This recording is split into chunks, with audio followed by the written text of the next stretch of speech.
TNPSC மாணவர்கள் அனைவருக்கும் இனிய மாலை வணக்கங்கள். Good evening sir. Okay madam, நீங்க ஃபர்ஸ்ட் எல்லா மாணவர்களும் உங்களுடைய இதை மியூட் பண்ணுங்க, வீடியோ அண்ட் ஆடியோ ரெண்டுமே மியூட் பண்ணுங்க, அப்போதான் நான் பேசுறது தெளிவாக கேட்கும். ஸோ தயவுசெய்து யார் யாரெல்லாம் கிளாஸ் ரூம்ல என்டர் ஆயிருக்கீங்களோ எல்லாருமே உங்களுடைய வீடியோ அண்ட் ஆடியோ ரெண்டையும் மியூட் பண்ணிட்டு நான் சொல்றது மட்டும் கவனமா கேளுங்க. ஓகேங்களா?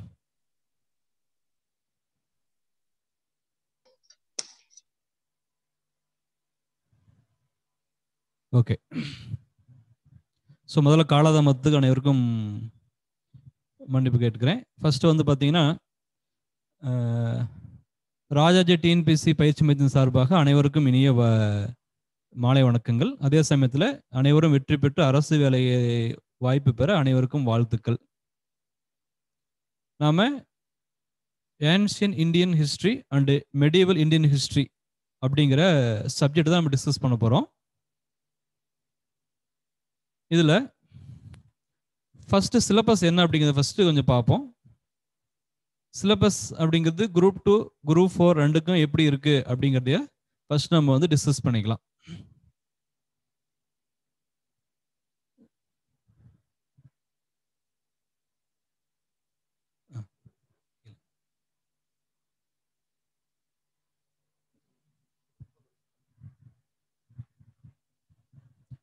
ஓகே, குரூப் 2 சிலபஸ் என்ன அப்படிங்கிறத ஃபர்ஸ்ட் பற்றி சொல்ல போகிறோம். அதில் யூனிட் 4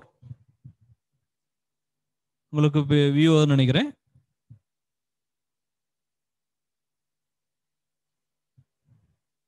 வியூ ஆகுதுங்களா? இல்லை.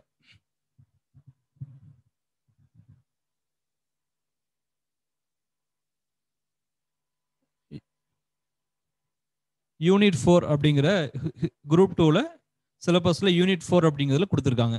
History and culture of India.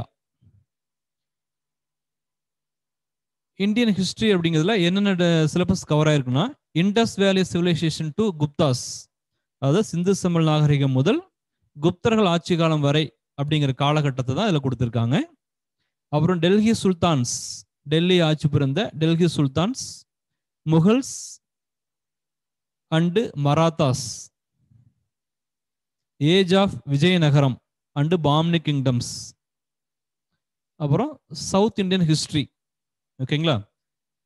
இது எல்லாமே வந்து ஹிஸ்டரியில் டாப்பிக்கில் கவர் ஆகிருக்கு. அதுக்கப்புறம் change and continuity in the socio cultural history of India, characteristics of Indian culture and unity and diversity, language, custom, India as a secular state and social harmony அப்படிங்கிறதெல்லாம் group 2 சிலபஸில் cover ஆகிருக்கு.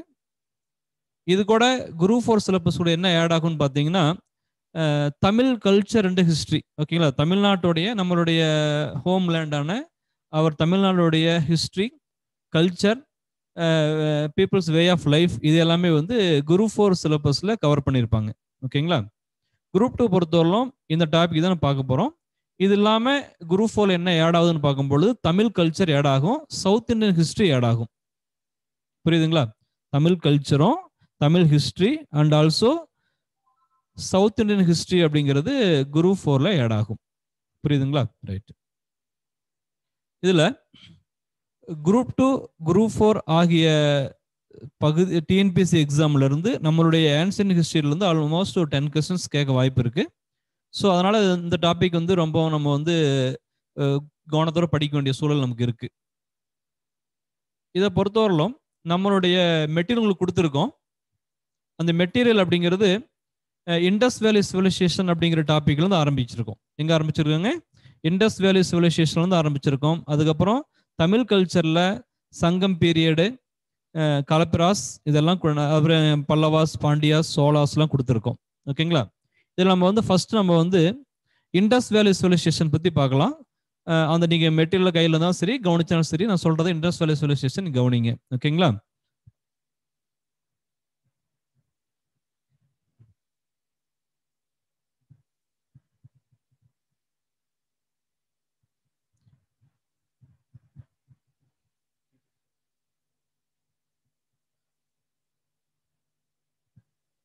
அதை உங்களுக்கு பிபிடியா பண்ணியிருக்கேன். அது PPT உங்களுக்கு format visible ஆகிற மாதிரி வைக்கிறோம் நாங்கள். பிபிடி நீங்கள் வந்து இதில் கவனிச்சிக்கலாம். இது அப்படியே மெட்டீரியல் இருக்கிறத பிபிடியை கன்வெர்ட் பண்ணியிருக்கேன் நான், வேற ஒன்றும் இல்லை. ஸோ இப்போ நீங்கள் வந்து பிபிடியை நீங்கள் வந்து விசிபிள் பண்ணுற மாதிரி நாங்கள் உங்களுக்கு வைக்கிறோம் நாங்கள். ஓகேங்களா? ஸோ இண்டஸ் வேலி சிவிலைசேஷன் அப்படின்னு டாபிக் அதை ஃபஸ்ட்டு பார்ப்போம். கவனிங்க.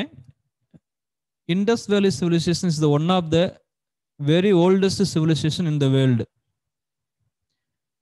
In the contemporary of the Indus Valley civilization, Chinese civilization, Mesopotamian civilization and Egypt civilization. ஓகேங்களா? சிந்து சமல் நாகரிகத்தோட சமகாலத்தில் உலகில் வேற என்னென்ன நாகரிகங்கள் இருந்து பார்க்கும் பொழுது சைனாவில் இருந்த சிவிலைசேஷன், அதுக்கப்புறம் இன்றைய ஈரான் ஈராக் அப்படிங்கிற மெசபடோமிய பகுதியில் இருந்த நாகரிகம், அப்புறம் எஜிப்து நைல் நதிக்கரையில் இருந்த எஜிப்த் நாகரிகம். ஓகேங்களா? இது எல்லாமே வந்து பார்த்தீங்கன்னா ரிவர் வேலை பேஸ் பண்ணது தான். ஓகேங்களா? எஜிப்டுங்கிறது பார்த்தீங்கன்னா நைல் நதி, ஓகேங்களா, நைல் வேலி.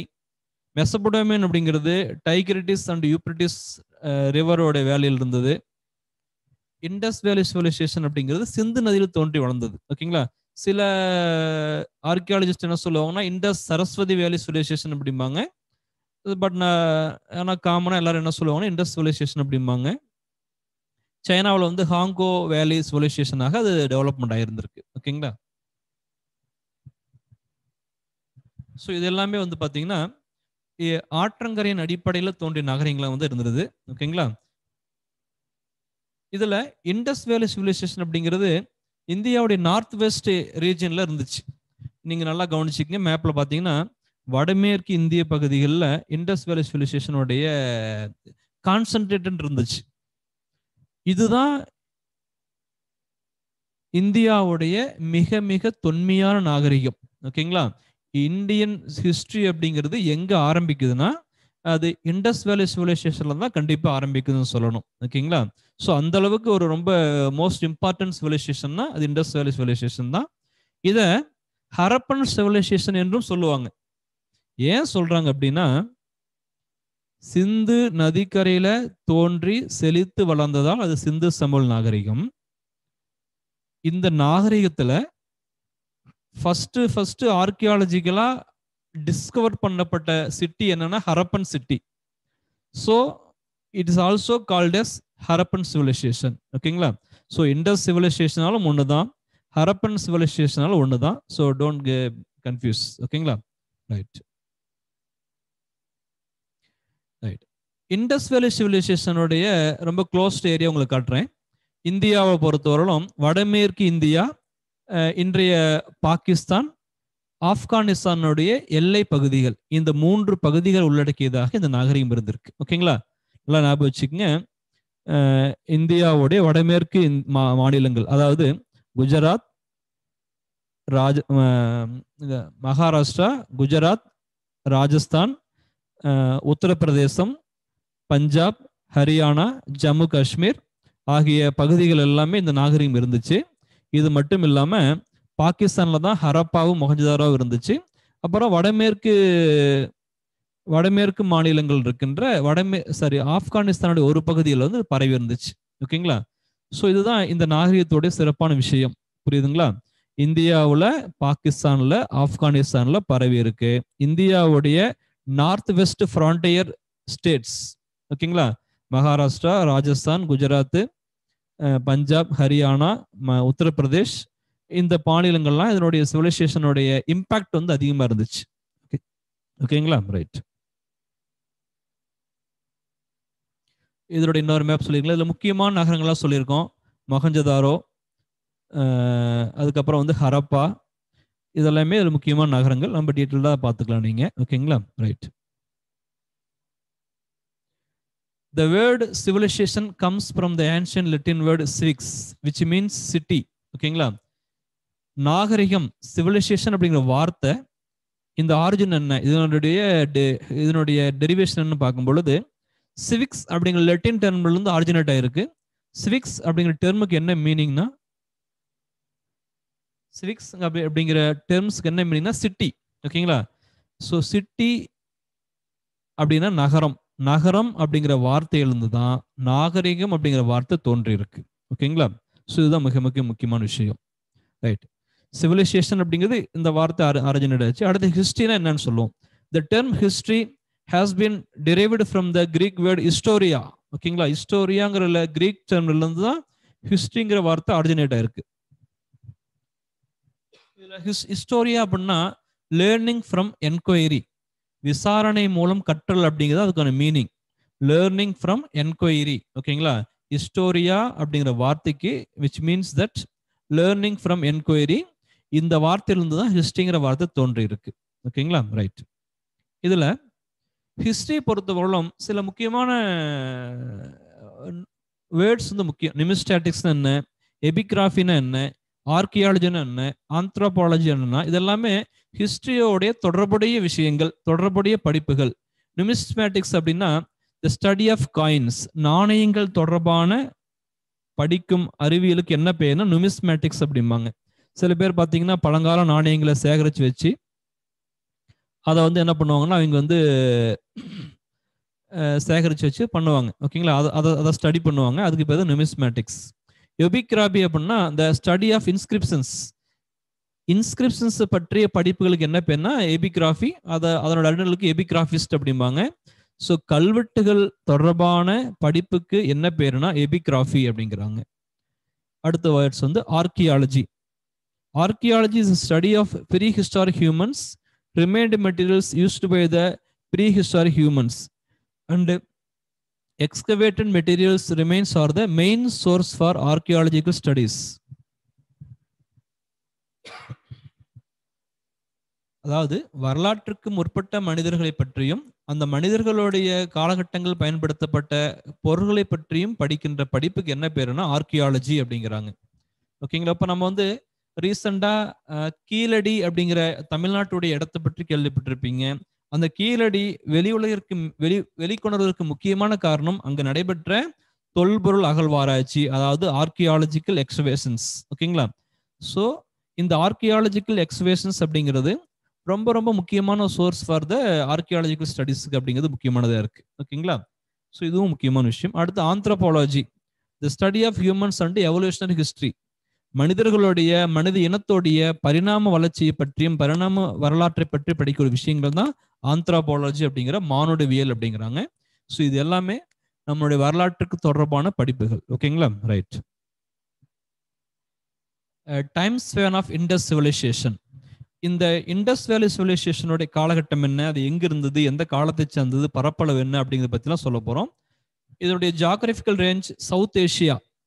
இது எங்க லொக்கேட் ஆயிருக்கு, அதாவது இந்தியா, பாகிஸ்தான், ஆப்கானிஸ்தான்லாம் எங்க உலகத்துல எங்க இருக்குன்னு பார்க்கும்போது சவுத் ஏஷியாவில் தான் இருக்கு. இந்த நாகரிகத்துடைய தாய் வீடுன்னு பார்த்தா சவுத் ஏஷியா, தெற்கு ஆசியாவில் தான் இது இருந்திருக்கு. இந்த நாகரிகத்துடைய காலம், the period of the civilization is bronze age, வெண்கல காலம் அப்படிம்பாங்க. அதாவது இந்த நாகரிகம் வாழ்ந்த காலகட்டத்தில் இருந்த புவியியல் ரீதியான காலத்தை என்ன சொல்லுவாங்கன்னா பிரான்ஸ் ஏஜ் அப்படிம்பாங்க, வெண்கல காலம் அப்படிம்பாங்க. இதோட டைம் பார்க்கும் பொழுது 3300 to 1900 BCE. ஓகேங்களா, கிமு 3300 முதல் கிமு 1900 வரை உள்ள காலத்தை தான் சொல்லுவாங்க. 3300 to 1900 BCE அப்படின்னா பிஃபோர் காமன் எரா. ஓகேங்களா, பொது ஆண்டுக்கு முன் அப்படிம்பாங்க. இன்னொரு வார்த்தைக்கு கிறிஸ்து பிறப்பதற்கு முன் அப்படிம்பாங்க. நல்லா தெரிஞ்சுக்குங்க. கிமு அல்லது பிசிஇல ஒரு வருஷத்தை நம்ம மென்ஷன் பண்ணும் பொழுது இறங்கு வரிசையில மட்டும்தான் இருக்கும். ஓகேங்களா, கிமு 3300 டு கிமு 1900 குறையுமே தவிர அதிகரிக்காது. எதை பொறுத்தவரையிலும் கிமு பிசிஇ பொறுத்தவரை அப்படிதான் இருக்கும். புரியுதுங்களா? கிபியை சொன்னாதான் நம்ம என்ன சொல்லுவோங்க, கிபி 2000, கிபி 2000 டு 2025 ஏறு வருஷம் சொல்லுவோம். கிறிஸ்து பிறப்பதற்கு முன்னாடி இருக்கிற காலத்தை இறங்கு வரிசையில தான் சொல்லுவோம். ஓகேங்களா, டிகிரிஸ்ல தான் இருக்கும், இன்க்ரீஸா இருக்காது. ஸோ டைம் பீரியட்னா 3300 BCE டு 1900 BCE அப்படிங்கிறாங்க. ஏரியா பரப்பளவுனா 1.3 million square kilometre, 12,99,600 square kilometre, சுமார் 1.3 மில்லியன் சதுர கிலோமீட்டர் அளவுக்கு பரப்பளவு கொண்டிருந்திருக்கு. ரைட். இந்த இண்டஸ் சிவிலைசேஷன்ல 6 மிகப்பெரிய நகரங்கள் கண்டுபிடிச்சிருக்காங்க. 200க்கும் மேற்பட்ட கிராமங்கள் கண்டுபிடிச்சிருக்காங்க. இந்த கிராமங்கள் இருக்கிற ஃபைண்டிங்ஸ், இந்த நகரங்கள் இருக்கிற ஃபைண்டிங்ஸ் தான் மிக முக்கியமான எவிடன்ஸா இருக்கு. ஓகேங்களா? ரைட்.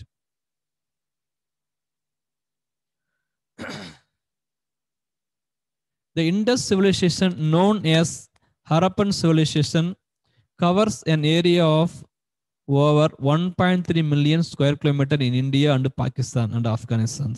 ஓகேங்களா?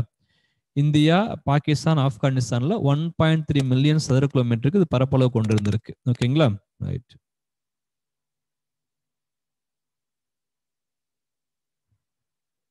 Right. It belongs to bronze age or copper age. ஓகேங்களா? அதாவது மனிதன் பயன்படுத்திய முதல் உலோகம் காப்பர் அப்படிங்கிற செம்பு.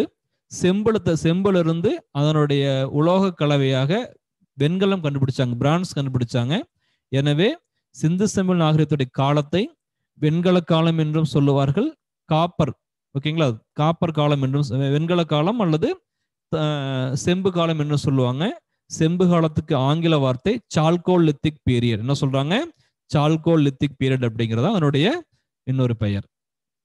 Right. The Harappa culture was beginning of Indian civilization. ஓகேங்களா? இந்திய நாகரிகத்தின் தொடக்கம் என்ன சொல்லப்படுதுங்க? ஹரப்பா நாகரிகம் தான் சொல்றாங்க. அதாவதுங்க, நாம் எல்லாமே யூரோப்பியன் கண்ட்ரிகளால காலனி ஆதிக்கத்துக்கு உட்படுத்தப்பட அடிமைகளாக ஆட்சி செய்யப்பட்டோம். யூரோப்பியன்ஸ் அப்படிங்கிற ஒயிட் பீப்புளுக்கு என்ன ஒரு டாமினேஷன்னா, இந்தியன்ஸுக்கு நாலேஜே கிடையாதுங்க. அவங்களுக்கு பண்பாடே கிடையாது, பழக்க வழக்கம் எதுவுமே. அவங்க ஒரு பார்பாரிக் மனிதர்கள் மாதிரி இருந்தாங்க, ஒரு காட்டு மரம் அடிக்கிற மாதிரி இருந்தாங்க. நாம ஏதோ ஐரோப்பியர்கள் வந்ததுக்கு அப்புறம் தான் இந்தியர்களுக்கு நாகரிகம்னா என்னன்னு சொல்லி கொடுக்க முடிஞ்சதுன்னு நினைச்சாங்க. ஸோ நம்மளாம் ஒரு செகண்ட் கிரேடு பீப்புளை தான் அவங்க ட்ரீட் பண்ணாங்க. ஓகேங்களா? ஸோ இதுக்கு எல்லாத்துக்குமே மிகப்பெரிய ஒரு சமிட் அடி மாதிரி என்ன கண்டுபிடிச்சாங்கன்னா, சிந்து சமவெளி நாகரிகத்தோட கண்டுபிடிச்சாங்க. ஏன் சொல்றேன்னா, சுமார் 5000 ஆண்டுகளுக்கு முன்னாடி, இன்றைய காலத்திலிருந்து 5000 ஆண்டுகளுக்கு முன்னாடியே இந்தியாவில் சிந்து சமவெளி நாகரிக மக்கள் வாழ்ந்திருக்காங்க. ஓகேங்களா? மிகப்பெரிய நாகரிகத்தை கட்டமைச்சிருக்காங்க. ஓகேங்களா? இது எல்லாமே ஐரோப்பியர்களுக்கு மிகப்பெரிய ஒரு விஷயமா இருந்துச்சு. இதெல்லாம் இப்படிப்பட்ட ஒரு நாகரிகம் இங்க இருந்திருக்கா அப்படிங்கிறத ஆங்கிலேயர்கள் காலத்தில் கண்டுபிடிக்கப்பட்டாலும் தான் இந்த விஷயங்கள்லாம் வெளி உலகுக்கு தெரிய வந்தது. அதுக்கப்புறம் தான் இந்தியாவுடைய தொன்மையான ஒரு வாழ்க்கை வெளி உலகிற்கு வெளிச்சத்துக்கு வந்துச்சு. Right.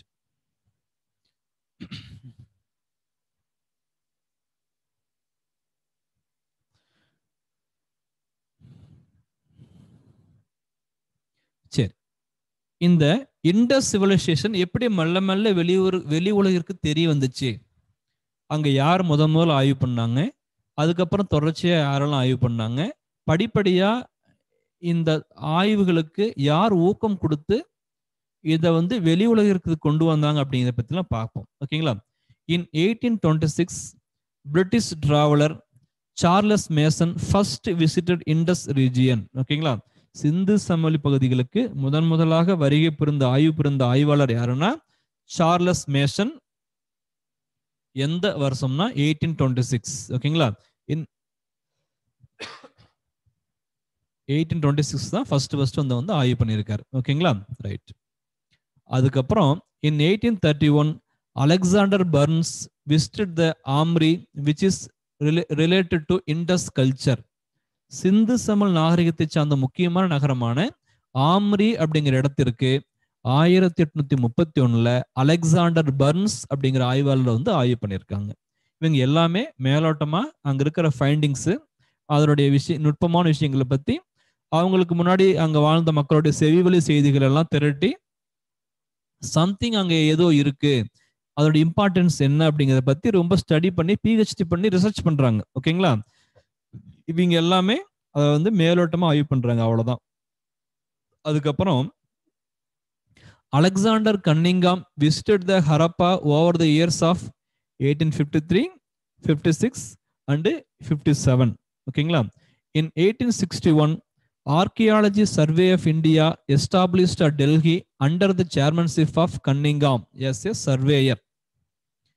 He also called as father of Indian archaeology. அதாவது அலெக்சாண்டர் கன்னிங்காம் அப்படிங்கிற என்ன பண்றாருன்னா 853, 56, 57 ஆகிய காலகட்டங்கள்ல ஆய்வு பண்றாரு. இவருடைய தலைமையில தான் இந்திய தொல்லியல் துறை, ஓகேங்களா, ASI archaeological survey of India அப்படிங்கிறது 1861ல டெல்லியில எஸ்டாப்ளிஷ் பண்றாங்க. He is the first chairman of archaeological survey of India. இவர் ஆக்சுவலா இவருடைய குவாலிஃபிகேஷன் ஒரு சர்வேயராக தான் இந்தியாவுக்கு வராரு, ஓகேங்களா. ஸோ படிப்படியா அவருடைய இன்ட்ரெஸ்ட் நாலேஜ் எல்லாமே ஆர்கியாலஜி பக்கம் திரும்பிடுது. ஸோ இவருடைய தலைமையில தான் அந்த டிபார்ட்மெண்ட் எஸ்டாப்ளிஷ் பண்றாங்க. இவர் தான் இந்தியாவுடைய ஆர்கியாலஜியோட பயனியர், இவர் தான் முன்னோடி. எனவே இவர் என்ன சொல்லுவாங்கன்னா the father of Indian archaeology, இந்திய தொல்பொருள் துறையின் தலைவர் என்று அழைக்கப்படுபவர் சர் அலெக்சாண்டர் கன்னிங்காம். ரைட். இதெல்லாம் படிப்படியா கிராஜுவலா டெவலப்மெண்ட் ஆகிட்டு இருக்கு. இவரும் இந்த இண்டஸோடைய கல்ச்சரை பத்தி ரொம்ப டீட்டெயிலா ரிசர்ச் பண்ணியிருக்காரு. அவர் ரிசர்ச்சோட ஃபைண்டிங்ஸ் ஒரு புக்லெட்டா வெளியிட்டு இருக்காரு, ஓகேங்களா. ரைட். அடுத்த point, the site of Harappa was damaged while laying the railway track from Lahore to Multan in 1856. அதாவது 1856ல இந்தியா ஃபுல்லா ரயில்வே ட்ராக்குக்கான ஏற்பாடு நடைபெறுகிறது. லாகூர் டு முல்தானுக்கு இடையிலே ரயில்வே ட்ராக் போடுறாங்க. ஸோ அங்க இருக்கிற இன்ஜினியர்ஸ், அங்க இருக்கிற மேசன்ஸ் எல்லாமே என்ன பண்றாங்க, இந்த பகுதிகளில் இதுக்காக பள்ளம் தோன்றாங்க. நிறைய பண்ணும்போது என்ன பண்றாங்க, நிறைய செங்கற்கள் கிடைக்குது, நிறைய ரா மெட்டீரியல்ஸ் கிடைக்குது. அவங்களுக்கு இதெல்லாம் எதனால அப்படிங்கிற சிந்தனையே கிடையாது. ஏன்னா அவங்க ஆர்கியாலஜி பத்தி அறிவு கிடையாது, இந்தியாவுடைய ஏன்சியன் ஹிஸ்டரி பத்தி நாலேஜ் கிடையாது. ஸோ அதனால அவங்க என்ன பண்றாங்க, கிடைக்கிற ரா மெட்டீரியல் எல்லாம் எடுத்து என்ன பண்ணிட்டாங்க, அவங்களோட ரயில்வே ட்ராக் அமைக்கிறதுக்கு பயன்படுத்திக்கிட்டாங்க. பொதுமக்கள் என்ன பண்றாங்க, அங்க இருக்கிற நிறைய செங்கற்கள், இடிமாடங்கள், ரெவின்ஸ் எல்லாத்தையும் எடுத்து என்ன பண்றாங்க, அவங்களுடைய ஓன் யூஸ்க்கு பயன்படுத்திக்கிட்டாங்க. இதனால இந்த ஹரப்பாங்கிற இடம் மிகப்பெரிய அளவுக்கு சேதாரமானதாக தெரிய வருகிறது. பட் சேதாரம் ஆனாலுமே மீதமும் மிகப்பெரிய பொக்கிஷங்கள் கிடைச்சிருக்கு, ஓகேங்களா. ஸோ அது ஒரு பெரிய பாதிப்பு ஏற்படுத்தல. ரைட். இப்பதான் ஃபர்ஸ்ட் பாத்தீங்கன்னா இந்த இண்டஸோடைய கல்ச்சர்ல மிகப்பெரிய ஒரு நாகரிகத்துல மிகப்பெரிய ஒரு மாற்றம் வருது. என்னன்னா, sir John marshal played an important role in the development of archaeology in India. Due to his immense effort, archaeology started at Indus region in 1921 and the first city Harappa discovered the same year. Sir John Marshall அப்படிங்கிறவருடைய கடுமையான முயற்சியினால முதலாக archaeological அகழ்வாராய்ச்சி பணிகள் மேற்கொள்ளப்பட்டு ஆண்டு 1921. அவருடைய முயற்சியில அதே ஆண்டு முதலா கண்டறியப்பட்ட நகரம் என்னங்க, ஹரப்பாங்கிற நகரத்தை கண்டுபிடிச்சிருக்காங்க. புரியுதுங்களா? கேள்வி கேட்டிருக்காங்க. ஹரப்பா நகரம் கண்டறியப்பட்ட ஆண்டு குரூப் 4ல கேட்ட கேள்வி. அதற்கான விடை 1921, 1921ஆம் ஆண்டு தான் கண்டுபிடிச்சிருக்காங்க. நல்லா ஞாபகம் வச்சுக்கோங்க. இந்த நாகரிகம் 5000 ஆண்டுகளுக்கு முற்பட்ட நாகரிகம். ஆனால் வெளி உலகிற்கு முதலாக வெளிக்கொணரப்பட்ட ஆண்டு என்னங்க, 1921, 1921. இதுல இந்த ஆர்கியாலஜில அகழ்வாராய்ச்சி அப்படிங்கிற ஆர்கியாலஜி நடைபெறதுக்கு முக்கியமான காரணம் சர் ஜான் மார்சல். ஏன்னா அவரு அப்ப ஆர்கியாலஜிக்கல் சர்வே ஆஃப் இந்தியா அப்படிங்கிற டிபார்ட்மெண்டோடைய டைரக்டர் ஜெனரலா அவர் தான் இருக்கார், இயக்குனராக அவர் தான் இருக்காரு. அவருடைய தலைமையில தான் டிபார்ட்மெண்ட் செயல்பட்டுச்சு. இவர் தான் பிரிட்டிஷ் கவர்மெண்ட்டுக்கு அழுத்தமும் கோரிக்கையும் வச்சு இந்த முயற்சிக்கு அனுமதி வாங்கினாரு. அதுக்கப்புறம் இந்த பணிகள் மேற்கொள்ளப்பட்டுச்சு. இதுக்கப்புறம் பிற்காலத்துல இந்த later period of 1940s R.E.M. Wheeler, Robert Eric Mortimer Wheeler has made archaeological excavation at Harappa. ஓகேங்களா? பிற்காலத்துல இவரும் ஆய்வு பண்ணியிருக்காரு. இவருடைய ஃபைண்டிங்ஸ் தான் ரொம்ப முக்கியமானதா சொல்லியிருக்காங்க.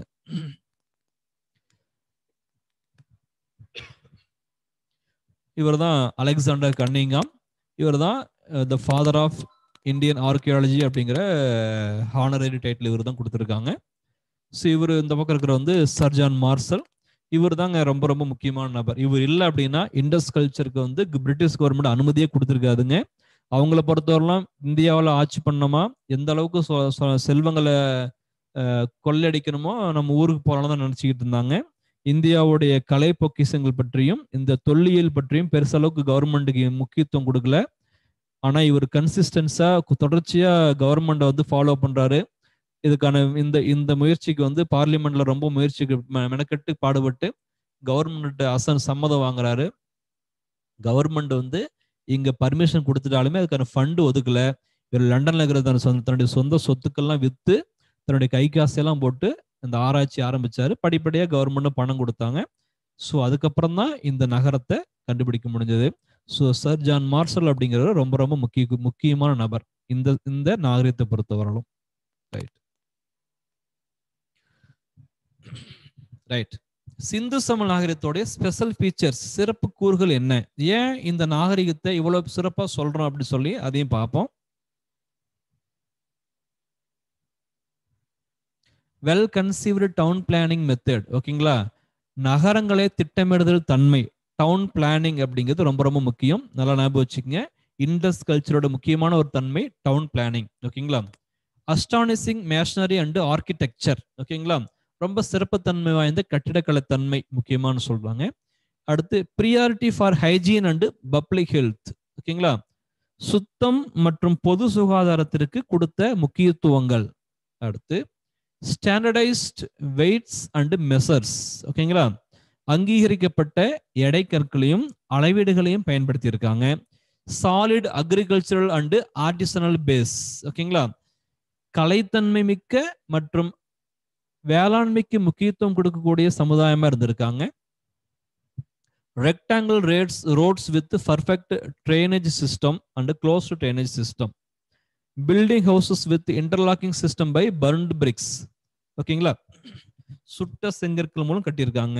Street lamps maintenance. இது எல்லாமே இந்த கலாச்சார சிறப்புத்தன்மை. இது முக்கியமான விஷயம்னா town planning, hygiene and public health and வந்து ட்ரைனேஜ் சிஸ்டம், இதெல்லாம் ரொம்ப ரொம்ப முக்கியம். அப்புறமே பர்ன்ட் பிரிக்ஸ் பயன்படுத்தி, சுட்ட செங்கற்களை பயன்படுத்தி இருக்காங்க. ரைட், இது எல்லாமே இந்த நாகரிகத்தோடைய சிறப்பு கூறுகளுக்கு காரணங்களாக இருக்கு. Right, origin and evolution of this culture consist 4 phases. அதாவது ஒரு 5000 ஆண்டுகளுக்கு முன்னாடி ஒரு 13 லட்சம் சதுர கிலோமீட்டர் அளவுக்கு இந்த நாகரிகம் பரவி இருக்குன்னு சொல்லிட்டோம். ஓகேங்களா, அப்படிப்பட்ட சூழல்ல இந்த நாகரிகம் என்ன திடீர்னு நேத்து தோன்றி இன்னைக்கு வளர்ந்து நாளைக்கு மறைஞ்சிருமா? சான்ஸே கிடையாது. ஓகேங்களா, it's a time being process. ஓகேங்களா, காலத்தோட மாற்றத்துக்கு ஏற்ப படிப்படியாக நிகழக்கூடிய மாற்றங்கள். ஓகேங்களா, இந்த மாற்றங்கள், இந்த பரிணாம வளர்ச்சி, எவால்யூஷன் அப்படிங்கிறத பத்தி சொல்றாங்க. இதன் அடிப்படையில ஹரப்பன் சிவிலைசேஷனோட எவால்யூஷனை 4 கட்டங்களா பிரிச்சிருக்காங்க. ஓகேங்களா, அது என்னன்னு பார்ப்போம். First pre Harappan stage, second early Harappan stage, third mature Harappan stage, fourth later Harappan stage. Okay, pre Harappan, early Harappan, mature Harappan and later Harappan. தமிழ்ல சொல்லணும்னா ஹரப்பாவிற்கு முந்தைய காலம், தொடக்க கால ஹரப்பா காலம், முதிர்ந்த ஹரப்பாவின் நிலை, இறுதி ஹரப்பாவின் நிலை அப்படின்னு சொல்லி 4 பிரிச்சிருக்காங்க. இது ஒவ்வொரு ஸ்டேஜும் என்னன்னு பார்க்கலாம். ப்ரீ ஹரப்பன். ஓகேங்களா, this stage is located in eastern Balochistan. The excavation at Mehergarh reveals the existence of this culture. The nomadic people begin to lead the settlement in agricultural life. Evidence in Eastern Baluchistan and Mehergarh. அதாவது இந்த நாகரிகத்துடைய பரப்பளவு எங்கன்னு சொன்னோம்? வடமேற்கு India, Pakistan மற்றும் ஆப்கானிஸ்தானுடைய எல்லை பகுதின்னு சொன்னோம். ஸோ ஆப்கானிஸ்தானோட எல்லை மற்றும் பாகிஸ்தான் பகுதியில் இருக்கிற நகரங்கள் தான் மெஹர்கர் மற்றும் ஈஸ்டர்ன் பலுசிஸ்தான், கிழக்கு பலுசிஸ்தான் அப்படிம்பாங்க. ஓகேங்களா, இந்த பகுதிகளில் அகழாய்வு செய்யறாங்க. அந்த அகழாய்வின் அடிப்படையில் சான்றுகள் கண்டுபிடிக்கிறாங்க. அதன் அடிப்படையில் இந்த நகரங்கள்ல மக்கள் வாழ்ந்த காலகட்டம் தான் ப்ரீ ஹரப்பன் ஸ்டேஜ் அப்படிங்கிறாங்க. ஸோ இது என்னன்னா, இந்த நாகரிகத்தோடைய ஆரம்பத்துல உருவாகுவதற்கு முன்னாடி, சற்று முன்னாடி இருக்கிற காலகட்டங்களில் இங்க மக்கள் வாழ்றாங்க. எப்படி வாழ்றாங்கன்னா, ஒரு நாடோடைய நிலையற்ற வாழ்க்கைய வாழ்ந்து கொண்டிருந்த மக்கள் என்ன பண்றாங்க, ஒரு நிலையான வாழ்க்கையை வேளாண்மையின் மூலமாக தொடங்குகிறார்கள். ஸோ இதற்கு முன்னாடி என்ன பண்றாங்க, பலுசிஸ்தான் மெஹர்கர் பகுதிகளில் மக்கள் அங்க வர்றதுக்கு முன்னாடி இங்க என்ன பண்றாங்கன்னா ஒரு நாடோடி வாழ்க்கையை வாழ்றாங்க. ஸோ அந்த இடத்துல வந்து ஒரு நிலையான வாழ்க்கையை வாழ்வதற்கான சூழல் அமைஞ்சிச்சு. அதன் அடிப்படையில இந்த பகுதிகளில் நிலையான வாழ்க்கையை வாழ தொடங்குறாங்க. அதுதான் ப்ரீ ஹரப்பன் ஸ்டேஜ் அப்படிங்கிற ஹரப்பாவிற்கு முந்தைய நிலைன்னு சொல்லி வகைப்படுத்துறாங்க. அடுத்து செகண்ட் ஸ்டேஜ் பார்ப்போம். Early Harappan stage. இதனுடைய டைம் என்னன்னா 3000 BCE டு 2600 BCE. கிமு 3000 முதல் கிமு 2600 அப்படிங்கிற காலகட்டம். ஓகேங்களா? இங்க என்ன மாதிரி மாற்றங்கள் இருக்குன்னு பார்க்கலாம். The people lived in the large villages in the plains. During this period, living life of these people changed from rural to urban. In this period, gradual growth of the towns took place. Evidences Amri and Kodiji. Early Harappan அப்படிங்கிற காலகட்டத்தை அதனுடைய கால அளவு என்னன்னா கிமு 3000 முதல் கிமு 2600 அப்படிங்கிற காலகட்டங்கள்ல இந்த இந்த பரிணாம வளர்ச்சி ஏற்பட்டுச்சு. மக்கள் என்ன பண்றாங்கன்னா சமவெளிகளில் மிகப்பெரிய கிராமங்கள்ல வாழ தொடங்குறாங்க. இதுக்கு முன்னாடி காலகட்டங்கள்ல நாடோடியா இருந்தவன் நிலையான வாழ்க்கையை வாழ தொடங்குறான். அதற்கு காரணம் வேளாண்மை. ஸோ நிலையான வாழ்க்கையை வாழ தொடங்குறது மூலமாக என்ன தோன்றுதுங்க, கிராமங்கள் தோன்றுச்சு. ஓகேங்களா? ஸோ அந்த கிராமங்கள் வந்து இங்க வந்து லார்ஜ் வில்லேஜஸா மாறுது. பெரிய கிராமங்கள்ல சமவெளியில மக்கள் வாழ தொடங்குறாங்க. அதே மாதிரி மக்களுடைய வாழ்க்கை முறை இப்படி மாறுதுங்க, கிராமப்புற கலாச்சாரத்திலிருந்து அர்பன் லைஃபுக்கு மாறுறாங்க. ஓகேங்களா? ரூரல் டு அர்பன் லைஃபுக்கு தே பிகேமிங் த வந்து மாறுறாங்க. ஓகேங்களா? ரைட். அதே சமயத்துல படிப்படியான நகரங்களுடைய வளர்ச்சியும் ஏற்பட தொடங்கியது. இந்த gradual growth of the towns took place. ஓகேங்களா? ஓகே, படிப்படியா நகரங்களுடைய வளர்ச்சியும் அங்க ஏற்பட தொடங்குகிறது. இந்தக்கான சான்றுகளை எங்க கண்டுபிடிச்சாங்கன்னா ஆம்ரி, கோட் டிஜி அப்படிங்கிற நகரங்கள்ல கண்டுபிடிச்சாங்க. ஸோ இதெல்லாம் உங்களுக்கு வந்து அந்த மேப்ல காமிச்சிருக்கோம். ஆம்ரி மற்றும் கோட் டிஜி அப்படிங்கிற இடத்துல காமிச்சிருக்கோம். அதையும் ஒரு டைம் பார்த்துக்குங்க. ஆம்ரி, ஓகேங்களா? ஆம்ரி, கோட் டிஜி, ஓகேங்களா? கர்சர் பாயிண்ட் பண்ற இடத்த பாருங்க. ஸோ கோட் டிஜி இங்க தான் இருக்கு, ஆம்ரி இங்க இருக்கு. ஓகேங்களா? ஸோ இங்க எல்லாமே வந்து படிப்படியா அந்த சூழல் ஏற்பட்டுச்சு. ஓகேங்களா? ரைட். அடுத்து third stage, mature Harappan stage, அதாவது ஹரப்பாவுடைய முதிர்ந்த நிலை. இதனுடைய கால அளவு என்னன்னு பார்க்கும் பொழுது 2600 டு 1900 BCE, 2600 முதல் கிமு 1900 வரை உள்ள காலத்தை சொல்றாங்க. During this period, great cities emerged. An archaeological discovery at Kalibangan reveals the town planning and also their special features also கண்டுபிடிச்சிருக்காங்க. ஓகேங்களா? ஸோ இந்த காலகட்டங்கள்ல மிகப்பெரிய நகரங்கள், அதாவது காளிபங்கன், ஹரப்பா, மொஹஞ்சதாரோ போன்ற பெரிய நகரங்களுடைய தோற்றம் ஏற்பட்டுச்சு.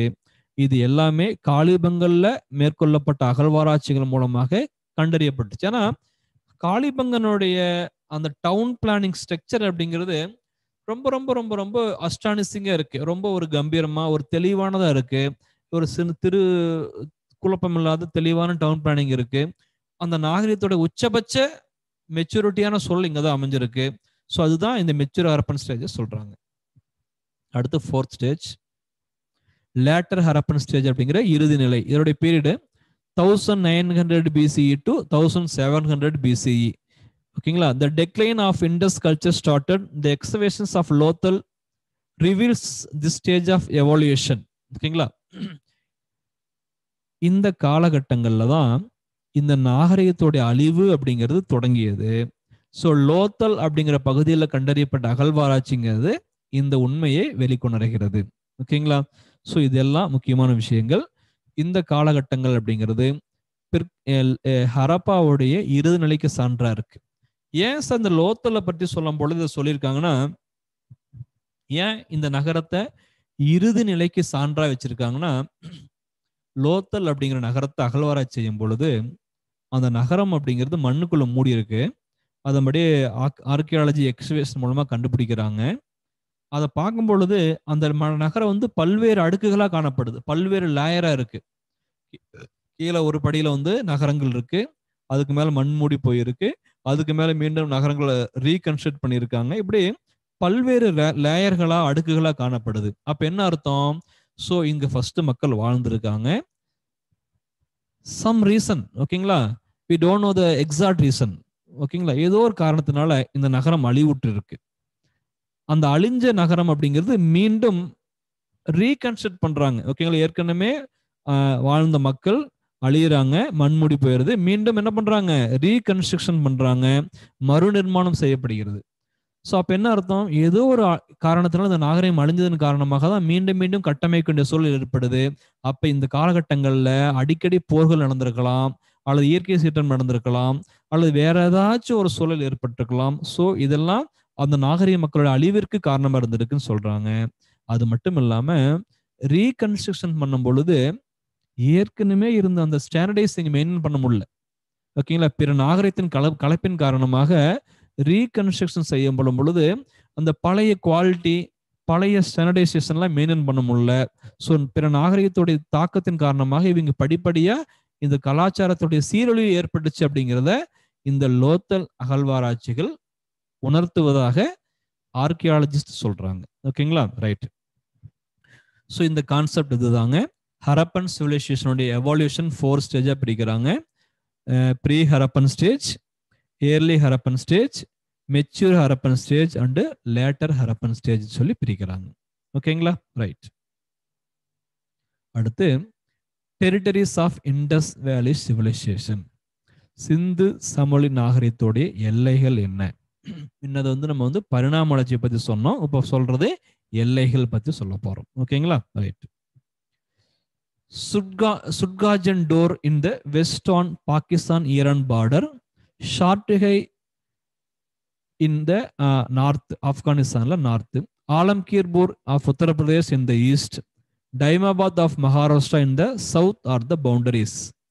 ஸோ இந்த கலாச்சாரத்தோடைய 4 பக்கம் இருக்கிற எல்லைகள் என்ன அப்படின்னு பார்க்கும் பொழுது, சிந்து நாகரிகத்தோடைய மேற்கு எல்லை அப்படின்னா சுட்காஜன் டோர் அப்படிங்கிற நகரம். இது வந்து பாகிஸ்தான் ஈரான் பார்டர்ல இருக்கின்ற ஒரு நகரம், சுட்காஜன் டோர், ஓகேங்களா. அடுத்து வடக்கு எல்லைனா ஆப்கானிஸ்தான்ல இருக்கிற ஷார்ட்டுகை அப்படிங்கிறது அதனுடைய வடக்கு எல்லையா இருக்கு. கிழக்கு எல்லை உத்தரப்பிரதேசத்தில் இருக்கிற ஆலம்கிர்பூர் அப்படிங்கிற நகரம் கிழக்கு எல்லையா இருக்கு. தெற்கு எல்லை மகாராஷ்டிராவில் இருக்கிற டைமாபாத், ஓகேங்களா. ஸோ இதுதான் இந்த டெரிட்டரிஸ்க்கு உட்பட்ட இடமா தான் இண்டஸ் கல்ச்சரோடைய இம்பார்ட்டன்ஸ் இருந்திருக்கு. அங்கதான் ஆர்கியாலஜிக்கு மூலமாக கண்டுபிடிச்சிருக்காங்க. டைமாபாத்திற்கு மேலும் தெற்கு எது கண்டுபிடிக்கல, உத்தரப்பிரதேசத்தில் இருக்கிற ஆலம்கீர்பூருக்கு கிழக்கே வேற எதுவும் கண்டுபிடிக்கல, ஆப்கானிஸ்தானுக்கு அந்த பக்கம் வடக்கு ஸ்டார்ட்டுகை தாண்டி அந்த பக்கம் வெளிப்பக்கம் எதுவும் கண்டுபிடிக்கல. இப்படி இந்த நாகரிகத்துக்கு உட்பட்ட பகுதிகளில் மட்டும்தான் இந்த நகரங்களுக்கு உட்பட்ட பகுதிகளில் மட்டும்தான் நாகரிகத்துடைய பற்றி கண்டுபிடிச்சிருக்காங்க. ஸோ இதுதான் இதனுடைய எல்லை பரப்பளவு தான் ஏற்கனவே சொன்னேன், 1.3 மில்லியன் ஸ்கொயர் கிலோமீட்டர், அதாவது 12,99,600 சதுர கிலோமீட்டர் அளவுக்கு இது பரப்பளவு கொண்டிருக்கு. இந்தியாவின் வடமேற்கு மாநிலங்கள், பாகிஸ்தான், ஆப்கானிஸ்தானுடைய எல்லை மாநிலங்கள் உள்ளடக்கியதாக இதனுடைய எல்லை அமைஞ்சிருந்தது. புரியுதுங்களா? Right. Qualities of Indus civilization, இதனுடைய தன்மைகள் என்ன? ரைட். ஃபர்ஸ்ட் இவங்க எப்படிப்பட்ட சிவிலைசேஷன்னா அர்பன் சிவிலைசேஷன், நகரமயமான வாழ்க்கை. இப்ப இந்தியாவில் டெல்லி இருக்கு, மும்பை இருக்கு, இதெல்லாமே வந்து ரொம்ப ஒரு மெட்ரோபாலிட்டன் சிட்டிஸ், ஓகேங்களா. டெல்லி, மும்பை, பெங்களூர், சென்னை இதெல்லாமே, ஓகேங்களா. ஸோ அதே போன்றுதான் எல்லாமே நகரமயமாக்கப்பட்ட பகுதிகளில் வாழ்ந்திருக்காங்க. இவர்களுடைய நாகரிகத்தின் முக்கியமான கலாச்சாரத்தன்மை நகர்ப்புற கூறுகளை கொண்டிருந்தன. ஹென்ஸ் ஆர்கியாலஜிக்கல் சயின்டிஸ்ட் என்ன சொல்றாங்கன்னா, Indus civilization is based on the urban civilization அப்படிங்கிறாங்க. அது முக்கியமான விஷயம். they formed the matriarchal society, ஓகேங்களா. தாய் வழி சமுதாயமா இருக்காங்க. எங்கேயுமே பார்த்துக்குங்க, சமுதாயத்துல தாய் பெண்களுக்கு அதிக முக்கியத்துவம் கொடுக்குறாங்க. மேட்ரியார்கிக்கல் சொசைட்டி, நம்மள வந்து பேட்ரியார்கிக்கல் சொசைட்டி இன்னைக்கு இருக்கிறது. பட் இண்டஸ் பீப்புளோடைய சொசைட்டி மேட்ரியார்கிக்கல் சொசைட்டியா இருக்கு. தாய்வழி சமுதாயம். ஏன் அப்படி சொல்றாங்கன்னா, அவங்க கலாச்சாரத்துல பெண்களுக்கு அவ்வளவு மதிப்பும் சமுதாயத்தில் அந்தஸ்தும் மரியாதையும் கொடுத்திருக்காங்க. கலாச்சாரத்துல வாழ்வியல் முறைகளில பெண்களை சார்ந்த பல்வேறு விஷயங்களை அகழ்வாராய்ச்சி மூலமா கண்டுபிடிச்சிருக்காங்க. அவங்களோட வழிபாட்டு முறை, அன்றாட வாழ்க்கை முறை, கலாச்சாரம், கலை போன்ற பல்வேறு விஷயங்கள்ல பெண்கள் இருந்த உயர்ந்த தன்மை வெளிப்படுகிறது. எனவே சிந்து சமல் நாகரிகம் அப்படிங்கிறது ஒரு தாய்வழி சமுதாயம், மேட்ரியார்கிக்கல் சொசைட்டி அப்படிங்கிறாங்க. வேற ஆரியன் சிவிலைசேஷன் அப்படிங்கிறது பேட்ரியார்கிக்கல் சொசைட்டியா இருந்துச்சு. ஆரியர்களுடைய வேத காலத்துல தந்தை வழி சமுதாயம். இன்னைக்கும் நம்ம என்ன பண்றோங்க, ரேஷன் கார்டுல குடும்ப தலைவருடைய பேர் தான் போடுறோம். குடும்ப தலைவியின் பெயர் அப்படிங்கிறது இப்பதான் மறுபடியும் பெரும்பாலும் கிடையாது. ஓகேங்களா? ஸோ அதனால ஆரியர்களுடைய கலாச்சாரத்தின் வருகின்ற காலகட்டங்கள்ல தந்தை வழி சமுதாயமா இருந்தது. ஆரிய கலாச்சாரத்துக்கு முற்பட்ட சிந்து சம நாகரிகத்துல தாய்வழி சமுதாயமா இருந்துச்சு. ஓகேங்களா? ரைட். அவங்களுடைய பெண் தெய்வம் யாருன்னு பார்க்கும்போது mother goddess was most important female deity. ஓகேங்களா? தாய் கடவுள் அப்படிங்கிற மதர் காடஸ் அப்படிங்கிறது தான் முக்கியமான பெண் கடவுளா இருக்காங்க. Pashupati or Shiva was most important male deity. ஆண் கடவுளாக யார் வழிபடப்பட்டாங்கன்னா பசுபதி ஆர் சிவா அப்படிங்கிற ஒரு கடவுளை வழிபட்டு இருக்காங்க. ஓகேங்களா? they did not have the knowledge of iron and horse.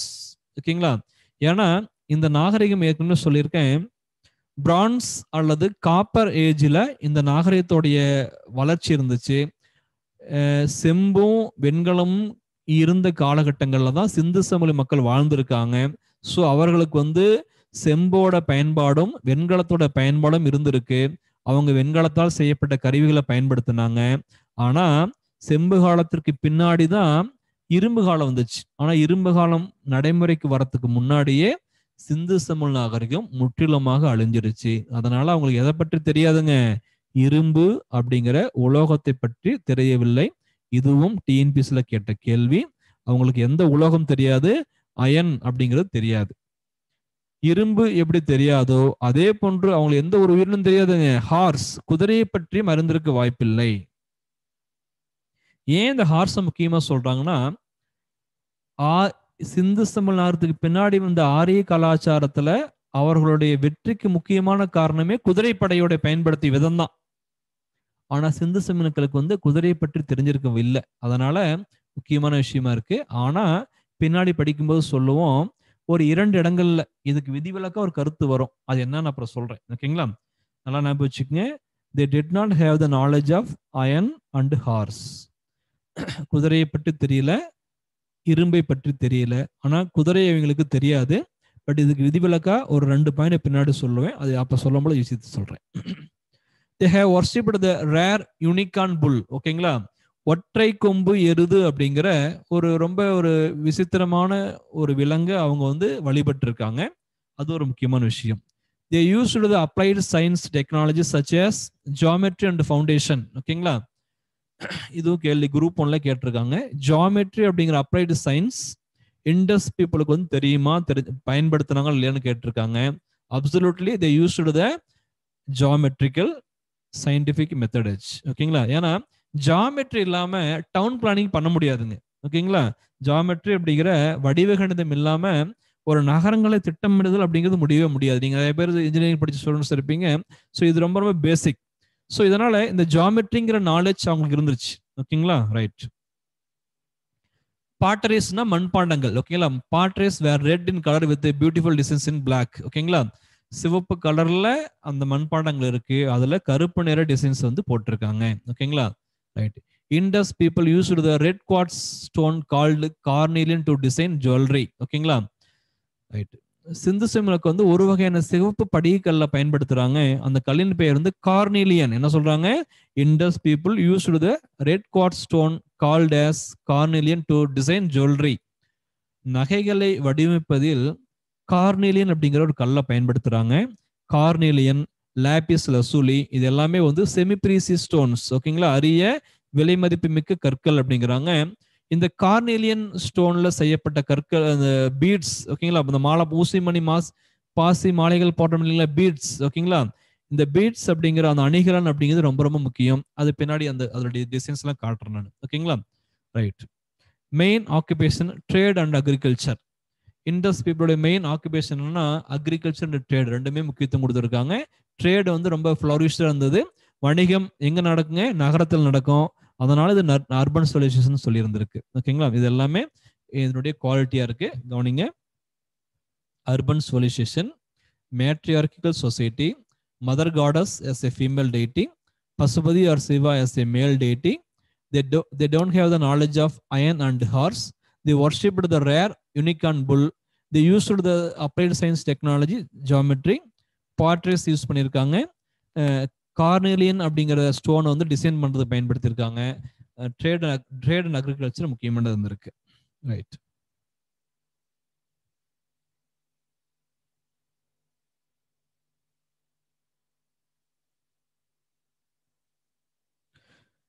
they used cotton clothes. ஓகேங்களா? அதே மாதிரி இவங்க என்ன பண்றாங்க? பருத்தியினால் செய்யப்பட்ட துணிகளை பயன்படுத்தி இருக்காங்க. அப்ப என்ன பண்ண அர்த்தங்க? காட்டன் ப்ரொடக்ஷன் இருந்திருக்கு. காட்டன் பருத்தியோடைய விளைச்சல் இருந்திருக்கு. பருத்தியிலிருந்து என்ன பண்றாங்க? அந்த பருத்தி கொட்டையிலிருந்து பருத்தியை தனியே பிரிச்சு அதை வந்து நூலா நூர்த்து அந்த நூல்ல இருந்து என்ன பண்றாங்க? துணிகளை உற்பத்தி பண்றாங்க. Textile industry also known to Indus civilization. ஓகேங்களா? they used cotton cloths. ஓகேங்களா? Cotton, the piece of cotton cloth, spindle oars இது எல்லாமே கண்டுபிடிச்சிருக்காங்க. the practice of sati was not followed by Indus people. ஓகேங்களா? ஒரு ஆண் இருந்துட்டாங்கன்னா, ஒரு அரசன் இருந்துட்டாங்கன்னா, அரச குல பெண்கள் கூட்டாக அல்லது அந்த ஆணை ஒட்டி அந்த பெண் வந்து என்ன பண்ணுவாங்க? அந்த தீக்குளித்து உயிரிழப்பாங்க இல்லைங்களா? அதுதான் சதி பழக்கம். இது யாருக்கு கிடையாதுங்க?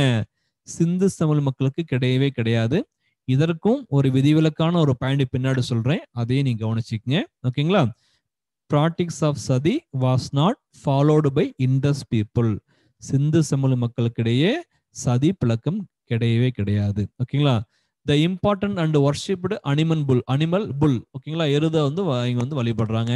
they used bricks for construction. என்ன பயன்படுத்துறாங்க? they used burnt bricks for construction. சுட்ட செங்கற்களை கொண்டு கட்டுமானத்திற்கு பயன்படுத்தி இருக்காங்க. இன்றைக்கு 5000 ஆண்டுகளுக்கு முன்னாடி வாழ்ந்த மக்களுடைய கட்டுமான பொருள் முக்கியமான விஷயம் என்னங்க? சுட்ட செங்கற்கள். இன்றைக்கும் நாம் என்ன பண்றோம்? வீடுகளை கட்ட சுட்ட செங்கற்களை தான் பயன்படுத்துறோம். அப்ப யாருடைய டெக்னாலஜி நம்ம ஃபாலோ பண்றோம்? இண்டஸ் பீப்புளுடைய டெக்னாலஜியை ஃபாலோ பண்றோம். புரியுதுங்களா? ஸோ ரொம்ப ரொம்ப முக்கியம். இதெல்லாம் 5000 ஆண்டுகளுக்கு முன்னாடி வாழ்ந்த மக்களே செங்கற்களுடைய தயாரிக்கும் முறை, அதை கொண்டு கட்டுமானம் செய்கின்ற முறை, இந்த கட்டுமானத்திற்காக டவுன் பிளானிங்கை யூட்டிலைஸ் பண்றாங்க.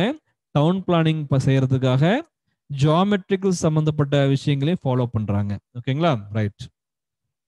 they worshipped idols, லிங்கம், ட்ரிடன்ட் அண்ட் சக்தி ஸ்னேக். ஓகேங்களா? பாம்பை வழிபடுறாங்க. சக்திங்கிற பெண் கடவுளை வழிபடுறாங்க. ட்ரிடன்ட் அப்படின்னா திருமூர்த்தி அப்படிங்கிற மும்மூர்த்தியை வழிபடுறாங்க. லிங்க வழிபாடு இருந்திருக்கு, சிலை வழிபாடு இருந்திருக்குன்னு சொல்றாங்க. இது எல்லாமே இருந்திருக்கு. they used copper and not used iron. சொன்னோம் இல்லைங்களா? they used copper and not used iron. காப்பரை செம்ப பயன்படுத்தினாங்க, இரும்பு பயன்படுத்தல. Tiger was known but horse was unknown. இவங்களுக்கு எது தெரிஞ்சதுங்க? புலிங்கிற உயிரினம் தெரிஞ்சது, ஹார்ஸ் வந்து தெரியல. நல்லா ஞாபகம் வச்சுக்கங்க, கன்ஃபியூஸ் ஆயிடாதீங்க. சிந்து சமண மக்களுக்கு அறிந்த உயிரினம் புலி, அறியாத உயிரினம் குதிரை. இதுவும் கேள்வி கேட்டிருக்காங்க. சிந்து தமிழ் மக்கள் அறியாத உயிரினம் எதுன்னு கேட்டிருக்காங்க? குதிரை. ஓகேங்களா? ரைட். அடுத்து முக்கியமான விஷயம், இந்த நாகரிக மக்கள் வாழ்ந்திருக்காங்க, நகர நாகரிகத்தை பின்பற்றுறாங்க, மிகப்பெரிய பரப்பளவில் இருந்திருக்காங்க. ஓகேங்களா? கட்டுமானத்திற்கு சுட்ட செங்கல்களை பயன்படுத்துறாங்க. அது மட்டும் இல்லாம வணிகம் இருந்திருக்கு, எல்லாமே ரைட். அவங்களுடைய கருத்தை எப்படி வெளிப்படுத்தினாங்க? they have to express their intentions. ஓகேங்களா? அவருடைய நம்பிக்கைகள் எப்படி வெளிப்படுத்தினாங்கன்னா, அதுக்கு எழுத்து முறை, ஸ்கிரிப்ட் இருந்துச்சு. the script of Indus civilization called as pictography. என்ன பண்றாங்க? அவருடைய எழுத்து முறை எவ்வாறு அழைக்கப்படுதுங்க? பிக்டோகிராஃபி. தமிழ் என்ன சொல்லுவாங்கன்னா சித்திர எழுத்து முறை. ஓகேங்களா? அதாவது படங்களையே குறியீடுகளா கொண்டு எழுதுறாங்க. ஓகேங்களா? ஒரு விஷயத்த சொல்லணும் அப்படின்னா, ஒரு மீனை சொல்லணும்னா மீனை பற்றி குறியீடா சிம்பிளா சொல்றாங்க. அதுக்கு என்ன பேர்னா பிக்டோகிராஃபி அப்படிங்கிறாங்க. சிந்து சமவெளி மக்களுடைய ஸ்கிரிப்டுக்கு என்ன அழைக்கப்படுதுங்க? பிக்டோகிராஃபி. Right. The method of sculpting with packed clay is called as terracotta. ஓகேங்களா? களிமண் மூலமாக சுட்ட களிமண்ணால் பொம்மைகளை செய்யறாங்க. அதுக்கு என்ன பேர்னா டெரகோட்டா கலை. இப்ப நம்ம சின்ன குழந்தைங்க விளையாடுது இல்லைங்களா, ஒரு களிமண் பலகையை வச்சு பொம்மையை செஞ்சு விளையாடுறோம் இல்லைங்களா. ஸோ அதே போன்று சுட்ட களிமண்ணால் உருவங்களை செய்யறாங்க. அந்த அந்த உருவங்கள் வந்து டெரகோட்டா கலையின் மூலமாக உற்பத்தி செய்யப்பட்டதாக அழைக்கப்படுகிறது. So terracotta art is the most important aspect of Indus civilization. ஓகேங்களா. இண்டஸ் சிவிலைசேஷன்ல டெரகோட்டா ஆர்ட் அப்படிங்கிறது ஒண்ணு இல்லை அப்படின்னா கண்டிப்பா இதை பற்றிய பெரிய விஷயங்கள் நம்ம கண்ணுக்கு தெரியாமலே போயிருக்கும். ஓகேங்களா. அந்த அளவுக்கு இண்டஸ் கல்ச்சர்ல terracotta made of toys, seals நிறைய கிடைச்சிருக்கு. இதெல்லாம் அந்த கலாச்சாரத்தோடைய பன்முகத்தன்மை வெளிப்படுத்துகிறது. ஓகேங்களா. ரைட். இதோட முக்கியத்துவம் என்ன அப்படிங்கிறத பின்னாடி சொல்றேன். டெரகோட்டாவுடைய முக்கியத்துவம் சொல்றேன் நான். ஓகேங்களா.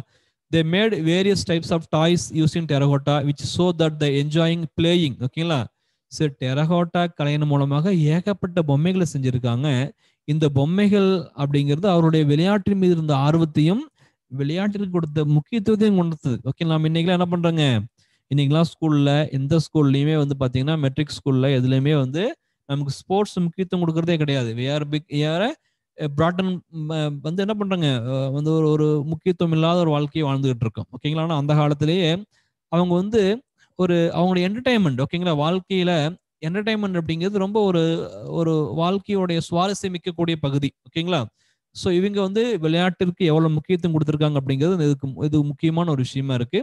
They made various types of toys using terracotta which shows that they enjoyed playing. ஓகேங்களா. Right. The Indus people were the first to produce the cotton and paddy. உலகத்திலேயே நெல்லையும் பருத்தியையும் முதலாக உற்பத்தி செய்தவர்கள் யார் என்றால் அது இண்டஸ் பீப்புள் மட்டுமே. ஓகேங்களா. வேற யாருக்கும் இதுக்கு உரிமை கொண்டாட முடியாது. சிந்து சமவெளி பகுதிகளில் தான் முதல்ல காட்டன் உற்பத்தி செய்யப்பட்டது. நெல் அப்படிங்கிற பேடையும் உற்பத்தி பண்ணியிருக்காங்க. ஓகேங்களா. இது ரொம்ப ரொம்ப முக்கியமான விஷயம். கேட்ட கேள்வி. Cotton and Bedi were the first to produced by the Indus people. Cotton அப்படிங்கிறத கிரேக்கில் என்ன சொல்லுவாங்கன்னா சிந்தன் அப்படிம்பாங்க. ஓகேங்களா. இந்த சிந்து பகுதியில் உற்பத்தி செய்யப்படுறதுனால சிந்தன் அப்படிம்பாங்க அது. Right. Wheat and barley were the main crops. அதாவது முதலா உற்பத்தி செஞ்சிருந்தா கூட அன்றாட வாழ்க்கையில அவர்களுடைய உணவு தேவைக்கு அதிக முக்கியத்துவம் கொண்டு உற்பத்தி செய்யப்பட்ட என்னன்னு பார்க்கும் பொழுது கோதுமையையும் பார்லியும் உற்பத்தி பண்ணியிருக்காங்க.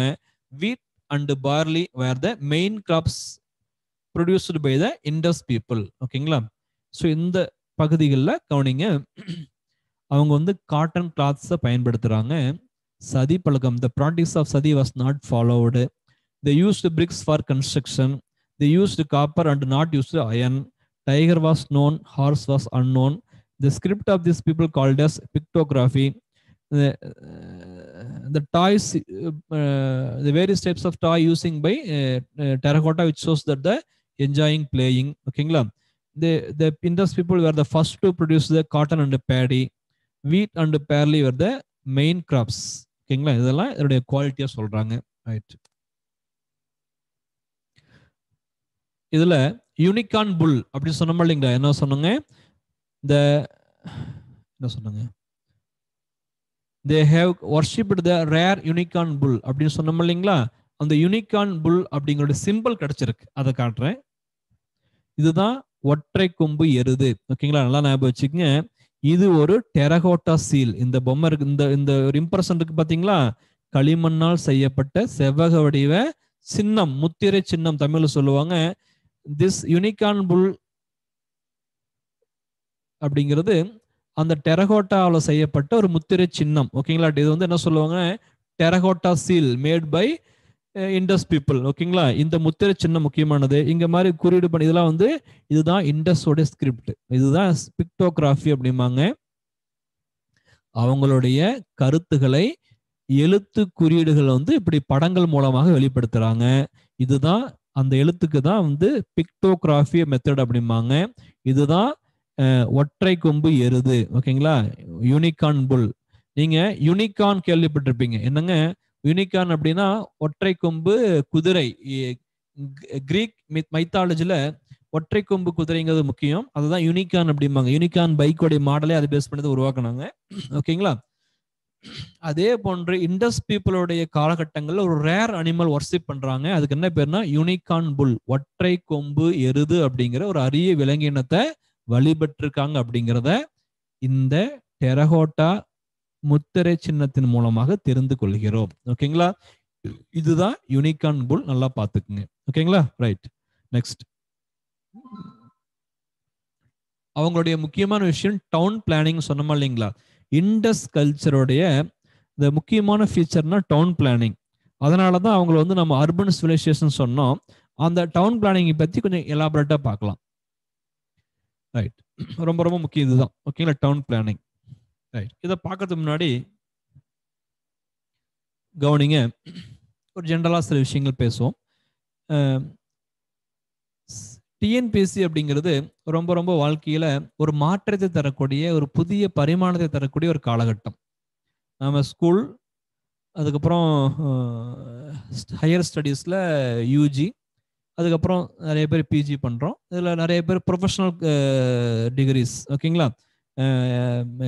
ப்ரொஃபஷனலாக என்ன பண்ணுறாங்க, வெட்டனரி சயின்ஸ் படிக்கிறாங்க, அக்ரிகல்ச்சர் படிக்கிறாங்க, அதே மாதிரி வந்து இன்ஜினியரிங் படிக்கிறாங்க. எல்லாமே ப்ரொஃபஷனல் குவாலிட்டி. ஓகேங்களா? ஸோ இதெல்லாம் வந்து ஆல்மோஸ்ட் நம்மளுடைய வாழ்க்கையில 23 வருடங்கள் நம்ம என்ன பண்றாங்க, நம்மளுடைய ஸ்டடீஸுக்காகவே அர்ப்பணிச்சிட்டோம். பட் இதெல்லாம் பண்ணி நமக்கு வந்து ஒரு மிக முக்கியமான வாழ்க்கையோட எதிர்கால தேவைக்கான என்ன வேணுங்க, ஜாப் ஒன்று இருக்கணும் இல்லைங்களா? அதுக்கு கிடைக்காத ஒரு சூழல் இருக்கும் பொழுது அப்பதான் நமக்கு வந்து இந்த டிஎன்பிசிங்கிறது ஒரு மிகப்பெரிய வரப்பிரசாதமா இருக்குங்க. வரப்பிரசாதம் அப்படின்னா, ஒரு ஏதோ ஒரு காலகட்டங்கள்ல எதிர்காலத்தை பற்றி பயமில்லாத விளையாட்டு பருவத்துல படிப்பிற்கு போதிய முக்கியத்துவம் இல்லாம ஜாலியா அப்படி ஒரு இளம் பிராயத்துல இருந்திருப்போம். அப்ப அந்த காலகட்டங்கள்ல நம்மளால இப்பெல்லாம் படிச்சிருக்க முடியாது, நல்ல காலேஜ் போய் சேர்ந்திருக்க மாட்டோம். அதே மாதிரி வந்து பாத்தீங்கன்னா கேம்பஸ் செலக்ட் ஆயிருக்க மாட்டோம். அதில் செலக்ட் ஆனா கூட நமக்கு பிடிச்ச மாதிரி வேலை அமையாது. இந்த மாதிரி காலகட்டங்கள்ல இந்த டிஎன்பிசி அப்படிங்கிற ஒரு ஃபீல்டு வந்து ரொம்ப ரொம்ப முக்கியமான விஷயம். நிறைய பேருக்கு தெரியறது இல்லைங்க. டிஎன்பிசியோட அவேர்னஸ் அப்படிங்கிறது மேலோட்டமா தெரியுமே தவிர இன்டெப்தா தெரிஞ்சிருக்காது, அதனுடைய இம்பார்ட்டன்ஸ் என்னங்க தெரிஞ்சிருக்காது. அப்படிப்பட்ட சூழல்ல டிஎன்பிசிங்கிறது மிக முக்கியமான ஒரு வாய்ப்பு தருதுங்க. ஓகேங்களா? நமக்கு வந்து ஸ்டேட் சர்வீசஸ்ல தமிழ்நாடு கவர்மெண்ட்ல ரொம்ப ஹையஸ்ட் லெவல் போஸ்டிங்ல இருந்து லோயஸ்ட் லெவல் ஆபீசர்ஸ் வரை நமக்கு வந்து உள்ள போறதுக்கு வாய்ப்பு கிடைக்குது. இது எல்லாமே கவர்மெண்ட் எம்ப்ளாயி அப்படின்னா சோசியல்ல மிகப்பெரிய ஒரு ரெகக்னிஷன். இந்த செகண்ட் ஒன் வந்து ரொம்ப முக்கியமானது ஜாப் செக்யூரிட்டி. ஓகேங்களா? நிலையான வாழ்க்கை. இப்ப நிறைய பேர் பாத்தீங்கன்னா, நிறைய பேர் நண்பர்கள் கூட பாத்தீங்கன்னு வச்சுக்கோங்க, ஃபாரின் கண்ட்ரீஸ்ல ஒர்க் பண்றாங்க, ஒர்க் பண்ணிட்டு இருக்காங்க. அவங்க எல்லாம் என்ன பண்ணணும்னா காலத்துக்கு ஏற்ப ஏதோ ஒரு படிப்பு படிச்சுட்டே இருக்கணுங்க. ஓகேங்களா? அப்டேட் ஆகிற விஷயத்தை படிச்சு அந்த ஓரியன்டா ஜாப்புக்கு போகணும். ஓகேங்களா? ஸோ அந்த இடத்துல என்ன ஆகுதுன்னா ஜாப் செக்யூரிட்டிங்கிறது ஒரு மிகப்பெரிய கொஸ்டின் மார்க் ஆயிருச்சு.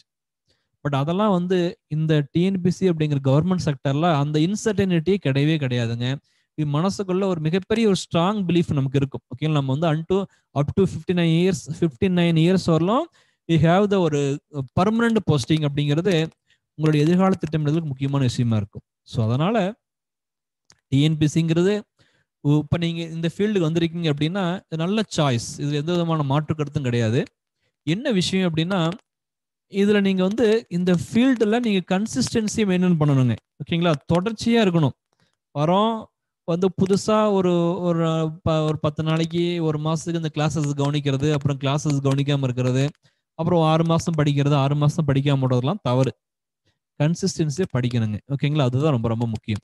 நீங்க கன்சிஸ்டன்சியா படிச்சீங்கன்னா போதுங்க. ஒரு 2 வருடங்கள் ஒழுங்கா படிங்க. ஓகேங்களா? 2 ஆண்டுகள், 23 ஆண்டுகள் படிப்புக்கு செலவிட்டீங்க, லட்சக்கணக்கான பணங்கள் செலவிட்டிருக்கீங்க, அதெல்லாம் விட்டுருங்க. இன்னும் 2 ஆண்டுகள் ஒழுங்கா படிச்சீங்கன்னா, ஒரு முழு மனதோட, ஒரு முழு ஈடுபாட்டோட தொடர்ச்சியா படிச்சீங்கன்னா 100% வேலைவாய்ப்பு உறுதி, அரசு வேலைவாய்ப்பு உறுதிங்கிறத மனசுல வச்சுக்கோங்க. ரொம்ப கான்ஃபிடென்ட் ஃபீல் பண்ணுங்க. you just imagine, okay, after 2 years you become a government employee with ஒரு high position in the status, high status உங்களுக்கு கொடுக்குது. ஓகேங்களா? அந்த அளவுக்கு வந்து ஒரு மிக முக்கியமான இடமா இருக்கும். அதனால இதெல்லாம் மனசுல வச்சுக்கோங்க. கன்சிஸ்டன்சி, நான் சொல்ற வார்த்தை முக்கியம். கன்சிஸ்டன்சியா படிக்கணுங்க. வந்துட்டு கொஞ்ச நாள் படிச்சோம், ஒரு 6 மாசம் 1 வருஷம் படிச்சுட்டு ஓடி போயிட்டவங்களாம் கிடையாதுங்க. 2 ஆண்டுகள் 2.5 ஆண்டுகள் தொடர்ச்சியா கடுமையா உழைச்சி படிச்சீங்கன்னா கண்டிப்பா வேலை. அது ஒன்றும் மாற்று கருத்து கிடையாதுங்க. ஓகேங்களா? ரைட். சப்ஜெக்ட் போவோம். டவுன் பிளானிங் அப்படிங்கிறது ரொம்ப ரொம்ப முக்கியம். அதை பத்தி பார்க்கலாம். The Harappan culture was distinguished by its system of town planning. ஓகேங்களா? அதனுடைய சிறப்பு தன்மைக்கே முக்கியமான விஷயம் வந்து டவுன் பிளானிங் தான். It followed the grid system of town planning. ஓகேங்களா? கிரிட் சிஸ்டம் அப்படின்னா அந்த நகரம் அப்படிங்கிறது செவ்வக வடிவ சட்டகங்களா இருக்கும். எப்படி நம்ம ஒரு ஒரு ஒரு ஒரு போட்டோவை ஃப்ரேம் பண்ணா சுத்தியும் ஃப்ரேம் பண்ண சட்டகம் போட்டிருப்போம். அது மாதிரி ஒரு செவ்வக வடிவ சட்டகங்களா இருக்கும். அது கிரிட் பேட்டர்ன் அப்படிம்பாங்க, கிரிட் சிஸ்டம் அப்படிம்பாங்க. அந்த அந்த செங்கற் கட்டுமானங்கிறது இன்டர்லாக்கிங் சிஸ்டம். ஓகேங்களா? அது வந்து என்னன்னா அந்த செங்கலுடைய கட்டுமானத்துல பயன்படுகின்ற முறை தான் இன்டர்லாக்கிங் அப்படிம்பாங்க. இது மாதிரி கட்டுகின்ற நகரத்துடைய அமைப்புக்கு தான் கிரிட் சிஸ்டம் அப்படிம்பாங்க. கிரிட் சிஸ்டம் அப்படின்னா நகரங்கள் வந்து பார்க்கும் பொழுது செவ்வக வடிவ சட்டகங்களாக இருக்கும். செவ்வக வடிவ பிரேம் இருக்கு இல்லைங்களா? அது மாதிரி பிரேம்ஸா இருக்கும். ஓகேங்களா? It followed the grid system of town planning. ஓகேங்களா? Streets and roads cutting across one another almost at right angles, thus dividing the city into several rectangular blocks. அதாவது சாலைகளும் வீதிகளும் ஒன்றை ஒன்று செங்குத்தாக வெட்டி கொள்வதன் மூலமாக அவ்வாறு உருவாகின்ற நகரங்கள் செவ்வக வடிவ பிளாக்குகளாக இருக்கும், பகுதிகளாக இருக்கும். அந்த செவ்வக வடிவ பகுதிகள் பார்க்கும் பொழுது கிரிட் சிஸ்டம் அப்படிங்கிற சிஸ்டத்தை உருவாக்குது. ஓகேங்களா? கிரிட் பேட்டர்ன் அப்படிம்பாங்க. Right. They used burnt bricks of good quality as the building material. ஓகேங்களா? சுட்ட செங்கற்களை கட்டுமான பொருளாக ஒரு பயன்படுத்தியிருக்காங்க. Elsewhere in the contemporary world, mud bricks were used. உலகத்துல சிந்து சமவெளிக்கு இணையாக இருக்கின்ற எகிப்து நாகரிகம், மெசபடோமிய நாகரிகம், சைனீஸ் நாகரிகம், இந்த 3 நாகரிகத்திலுமே களிமண்ணை பயன்படுத்தி தான் வீடு கட்டுறாங்க. ஆனா அவர்களுக்கு எல்லாம் முன்னோடிகளாக செங்கற்களை, சுட்ட செங்கற்களை கொண்டு நகரங்களையும் வீடுகளையும் கட்டிய ஒரே இனம், ஒரே நாகரிகம் சிந்து சமவெளி நாகரிகம் மட்டுமே. You don't have any doubt about this. ஓகேங்களா? The only Indus people used the bricks for constructing their buildings. ஓகேங்களா? Right. lamp post at intervals indicating the existence of street lighting. ஓகேங்களா? சாலைகள்ல கொஞ்சம் கொஞ்சம் இடைவெளியில விளக்கு கம்பங்கள், மின் கம்பங்கள் இருக்கு. இது மின் கம்பங்கள், விளக்கு கம்பங்கள், அப்ப மின்சார பயன்பாடு இருக்காது. ஓகேங்களா? அந்த விளக்கு கம்பங்கள் இருக்கு. இது எல்லாமே சாலை விளக்கு வசதி இருந்திருக்கு அப்படிங்கிறத இது உறுதிப்படுத்துவதாக அமைஞ்சிருக்கு. Right. Another remarkable feature of this culture is underground drainage system. ஓகேங்களா? இது ரொம்ப ரொம்ப முக்கியமான விஷயங்கள். சிந்து சமவெளி நாகரிகத்துல நாகரிகம் அப்படிங்கிறத உறுதிப்படுத்தக்கூடியதுல ஒரு முக்கியமான பங்கு இருக்கு இந்த அண்டர் கிரவுண்ட் ட்ரைனேஜ் சிஸ்டம். ஓகேங்களா? மூடப்பட்ட கழிவு நீர் கால்வாய் வசதி அப்படிங்கிறது அந்த நகரத்துல இருந்திருக்கு. நல்லா ஞாபகம் வச்சுக்கங்க. ஃபர்ஸ்ட் அவங்க என்ன பண்ணுவாங்கன்னா ரொம்ப அகலமான செங்குத்தான சாலைகள் அமைச்சிருவாங்க. ஒரு ரெய்ஸ்டு பிளாட்ஃபார்ம், ஒரு கொஞ்சம் பகுதியை உயர்த்தி மேடாக அந்த சாலைகள் அமைச்சிருவாங்க. சாலைகளை ஒட்டி என்ன பண்ணுவாங்க, கழிவு நீர் வெளியேறுவதற்கு என்ன பண்றாங்கன்னா மூடப்பட்ட கால்வாய் வசதிகளை, ட்ரைனேஜ் ஃபெசிலிட்டி உருவாக்குறாங்க. அதுக்கப்புறம் தான் செவ்வக வடிவில் அந்த மனைகளை உருவாக்குறாங்க. இதனால ஒரு நகரம் அப்படின்னா இப்படிதான் இருக்கணுங்கிற டவுன் பிளானிங், ஓகேங்களா, அதுதான் முக்கியம். ஓகேங்களா? டவுன் பிளானிங் அப்படிங்கிறது இவங்க இருந்திருக்கு அப்படிங்கிறது தெரிஞ்சுக்கிட்டோம். Okay. Streets with drains were laid out first and houses built along them. ஓகேங்களா? சாலைகளும் கழிவுநீர் கால்வாய்களும் ஃபர்ஸ்ட் கட்டமைக்கிறாங்க. அதுக்கப்புறம் அதை ஒட்டி என்ன பண்றாங்க, மனைகளையும் வீடுகளையும் உருவாக்குறாங்க. ஓகேங்களா? இன்னைக்கு நாம என்ன பண்றோம், கிடைக்கிற இடத்துல வீடு கட்டிக்கிறோம், கிடைக்கிற அளவுக்கு சாலைகளை வந்து ஆக்கிரமிச்சுக்கிறோம். அதுக்கப்புறம் கழிவுநீர் போவதற்கான கால்வாய்கள், ட்ரைனேஜ் இல்லாம என்ன பண்ணுதுங்க, அந்த நம்ம அந்த மழை காலங்கள்ல நம்ம வந்து ஏரியாக்கள் வந்து தண்ணி வந்து அதிகமா தேங்கி மிகப்பெரிய ஒரு சமுதாய சீர்கேட்டை உருவாக்குது. இது எல்லாம் அந்த காலத்துல கிடையாதுங்க. ரொம்ப தெளிவான திட்டமிடல், ஓகேங்களா, ரொம்ப அக்யூரேட்டான ஒரு பிளானிங் இருந்திருக்கு. அந்த பிளானிங்கை மிக சிறப்பா எக்ஸிக்யூட் பண்ணியிருக்காங்க. அதுதான் முக்கியமான விஷயம். அந்த எக்ஸிக்யூட் யார் பண்றாங்க அப்படிங்கிறதா பின்னாடி கேள்வி, அதெல்லாம் அப்புறம் பேசலாம். ஓகேங்களா? அந்த இடத்துல அந்த டவுன் பிளானிங் அப்படிங்கறத மிக சிறப்பா யார் எக்ஸிக்யூட் பண்ணியிருக்காங்க அப்படிங்கிறது முக்கியமான விஷயம் தான் அதுல. ஓகேங்களா, right. The bricks were laid in an interlocking pattern that made wall very strong. ஓகேங்களா, அது இன்டர்லாக்கிங் பேட்டர்ன் அப்படின்னா செங்கற்கள் வந்து நம்ம என்ன பண்ணோம்னா வரிசையை அடுக்கிட்டே போகிறோம் இல்லைங்களா. அப்ப என்ன பண்ணுவாங்க, ஒரு 2 செங்கற்களை வந்து வடக்கு தெற்கு அடுக்குவாங்க.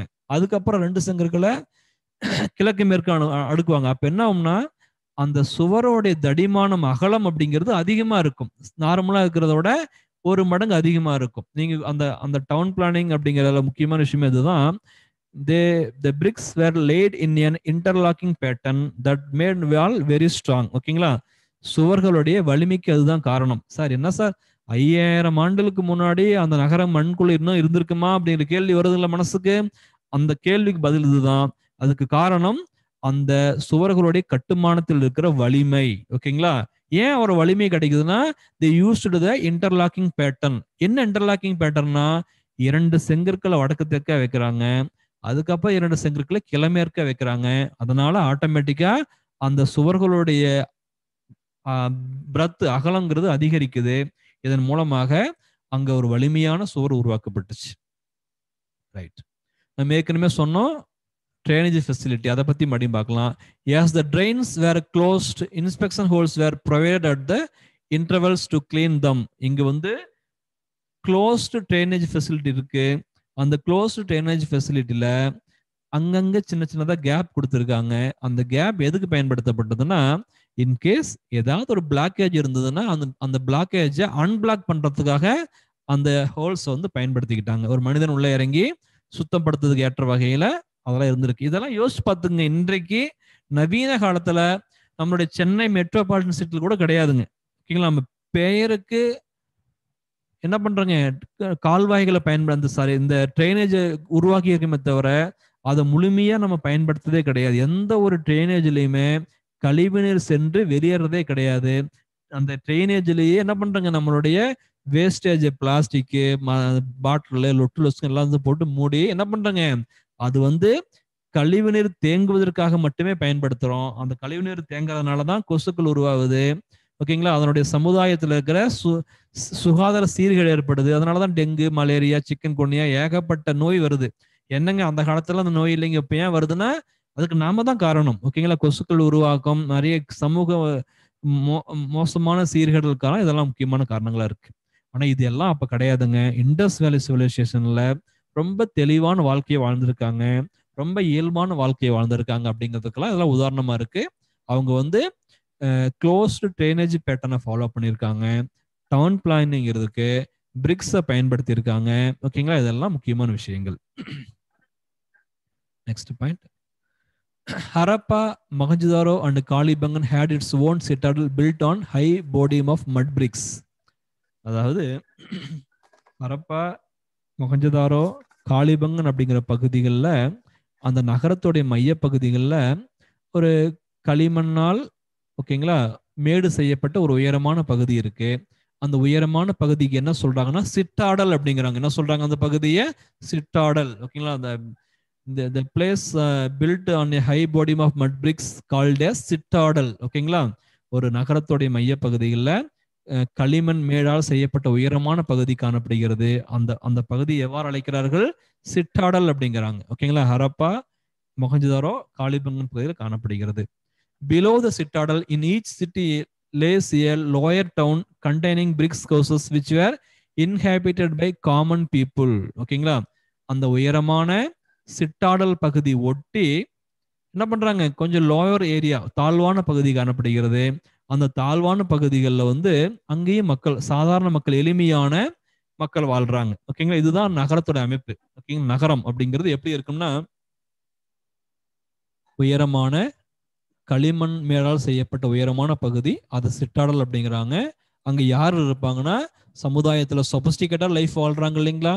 அது யாரா இருக்கலாம், ஆட்சியாளர்கள், த ரூலிங் பீப்புள், அப்புறம் மெர்ச்சன்ட் பீப்புள், அப்புறமே வந்து ஹை பிரைஸ்ட் சமுதாயத்தில் இருக்கிற சமய புரோகிதர்கள். அவங்கெல்லாம் ரொம்ப சமுதாயத்தில் ஒரு ஸ்டாண்டர்டைஸ்டு மதிப்பு, ஒரு லைஃப் வாழ்கின்ற உயர்தனமான மக்கள் அங்க இருக்கிறாங்க சிட்டாடல் பகுதிகளில். அந்த சிட்டாடல் பகுதியை ஒட்டி லோயர் டவுன் இருக்கு. அங்க யார் இன்ஹேபிட்டட் பண்ணியிருக்காங்கன்னா ஒரு நார்மல் பீப்புள், காமன் பீப்புள், சாதாரண எளிய மனிதர்கள் வாழ்றாங்க. இதுதான் சொல்றோம். The towns divided into two parts. One is called as upper part or citadel. Second one is called as lower part. ஓகேங்களா? இதுதான் ரொம்ப ரொம்ப முக்கியம். சிட்டாடல் அப்படின்னா என்ன? சிட்டாடல்ல யார் வசிப்பாங்க? சிட்டாடலை ஒட்டி இருக்கிற லோவர் ஏரியா, தாழ்வான பகுதி, அங்க யார் வசிப்பாங்க அப்படிதான் சொல்றாங்க. So towns divided into two parts. One is called as upper part or citadel. The another one is called as lower part. இந்த சிட்டாடல் என்னென்னலாம் இருக்கும்? In citadel public buildings such as granaries, important workshops, great bath, assembly halls and religious buildings were there. ஓகேங்களா? இந்த இடத்துல சிட்டாடல்ல வந்து பொது கட்டுமானங்கள் இருக்கும், கிரானரிஸ் அப்படிங்கிற தானிய களஞ்சியங்கள் இருக்கும், இம்பார்ட்டன்ட் ஒர்க் ஷாப்ஸ் அப்படிங்கிற இண்டஸ்ட்ரி ஏரியா இருக்கும், கிரேட் பாத் அப்படிங்கிற பொதுக்குளம், அசம்பிளி ஹால் அப்படிங்கிற சமுதாய கூடங்கள், இதெல்லாம் எங்க காணப்படுதுங்க? சிட்டாடல் அப்படிங்கிற நகரத்தோடைய முக்கியமான உயர்ந்த பகுதியில் காணப்படும். இன்னைக்கு இந்தியாவோட கேபிட்டல் டெல்லி. டெல்லி அப்படிங்கிற பகுதிகளில் அதனுடைய சென்ட்ரல் பார்ட் பார்த்தீங்கன்னா இந்தியன் பார்லிமெண்ட். அந்த ஏரியா சுற்றி பார்த்தீங்கன்னு வச்சுக்கோங்க, அதாவது சென்னை அல்லது டெல்லியெல்லாம் எடுத்து பார்க்கும்பொழுது அங்கே யார் இருக்கா? அங்கே கவர்மெண்ட் இருக்கு, கவர்மெண்ட் இந்தியன் பார்லிமெண்ட் இருக்கு, இந்தியன் பிரைம் மினிஸ்டர் இருக்காரு, ராஷ்டிரபதி பவன் இருக்கு. இங்க எல்லாம் அங்க வந்து ரொம்ப ஒரு சமுதாயத்துல ரொம்ப ஒரு பவர்ஃபுல் பர்சன்ஸ் இருக்காங்க. அப்படியே வெளியே வரும்போது ஸ்மால் டவுன்ஸ் இருக்கு இல்லைங்களா, அப்படியே வரும்போது நார்மல் பீப்புள் இருக்காங்க. அது மாதிரி சிட்டாடல்ல வந்து ரொம்ப பவர்ஃபுல் பீப்புள் இருக்காங்க. Right, next question. நான் ஏற்கனவே கிரிட் பேட்டர்ன் சொன்னேன் இல்லைங்களா, இது மாதிரி இந்த சாலைகள் வந்து ரொம்ப அகலமா செங்குத்தா அகலமா இருக்கு. இந்த சாலைகள் ஒட்டி இருக்கின்ற நகரங்கள் வந்து என்ன பண்றாங்க, அப்படியே கட்டமைக்கப்படும் பொழுது ஒவ்வொன்றும் ஒரு ஒரு ஒரு கிரிட் பேட்டர்ன்ல ஒரு சட்டகம் அமைப்பில் இருக்கு. ஓகேங்களா? ஒரு சட்டகமா பிரிஞ்சு காணப்படுது. இதுதான் கிரிட் பேட்டர்ன் அப்படிம்பாங்க. ஓகேங்களா? இந்த மாதிரி கட்டம் கட்டமா சதுரஞ்சதுரமா செவகஞ்சமா அந்த நகரம் உருவாக்கப்படுது இல்லைங்களா, அதான் கிரிட் பேட்டர்ன் அப்படிம்பாங்க. அவருடைய வெர்ஷன் உங்களுக்கு காமிச்சிருக்கேன். ரைட் ரைட் இதுதாங்க இண்டஸ்ட்ரியோட முக்கியமான நகரம். ஒரு அதனுடைய மொஹஞ்சதாரோ கல்லாம் பார்த்தீங்கன்னா எப்படி பார்த்தீங்க, ரொம்ப செங்கல் பார்த்தீங்கன்னா ஒரு இது இப்படி ஒரு லேயர்ல இருக்கு, அதுக்காக இப்படி ஒரு லேயர்ல இருக்கு. இதுதான் இன்டர்லாக்கிங் பேட்டர்ன். அதுக்கப்புறம் மறுபடியும் இப்படி வைக்கிறாங்க, மணி வடக்கு தெற்கு ஆக்குறாங்க, கிழமேற்கு ஆக்குறாங்க, வடக்கு தெற்கு ஆக்குறாங்க, கிழமேற்கு ஆக்குறாங்க. ஸோ அப்போ ஒரு சுவருடைய அகலம் பாருங்க எவ்வளோ லென்த் அதிகமா இருக்கு இல்லைங்களா. ஸோ இதுதான் வந்து இன்டர்லாக்கிங் பேட்டர்ன். ஓகேங்களா? இந்த இன்டர்லாக்கிங் பேட்டர்ன்ல தான் அவங்களுடைய பிரிக்ஸ் பாருங்க, இந்த பிரிக்ஸ் அகலம் பாருங்க, ஒவ்வொன்றும் எவ்வளவு பெரிய பிரிக்ஸ், செங்கல் நீளம் பாருங்க, அகலம் நீளம் எவ்வளவு பெருசா இருக்கு பாருங்க. அப்படியே அப்சல்யூட்லி நம்ம பயன்படுத்த நம்மளுடைய காலகட்டங்கள்ல பயன்படுத்துகின்ற செங்கற்கள் போன்றே காணப்படுகிறது. ஓகேங்களா? இதுதான் இந்த மொஹஞ்சதாரோல இருக்கிற நகரத்தோட அமைப்பு. இப்படிதான் நகரங்கள் கண்டுபிடிச்சிருக்காங்க. இது ரொம்ப ரொம்ப முக்கியமான விஷயம். ஓகேங்களா? இந்த மாதிரி வடிவமைப்புல தான் செங்கற்களை கொண்டு உருவாக்குறாங்க. அப்படி நகரங்கள் உருவாக்கப்படும் பொழுது ஒரு வியூவில் எப்படி தெரியுதுன்னா, எல்லாம் கிரிட் பேட்டர்னா ஒரு சட்டக வடிவில் அந்த நகரங்கள் காணப்படுறதா சொல்றாங்க. இந்த நகரங்களுடைய மையப்பகுதி பார்த்தீங்கன்னா இதுதான் மையப்பகுதி. இங்க உயரமான பகுதி தான் சிட்டாடல் அப்படிங்கிறாங்க. சிட்டாடலை ஒட்டி மக்கள் வாழ்ந்துட்டு இருக்காங்க. ஓகேங்களா? ரைட்.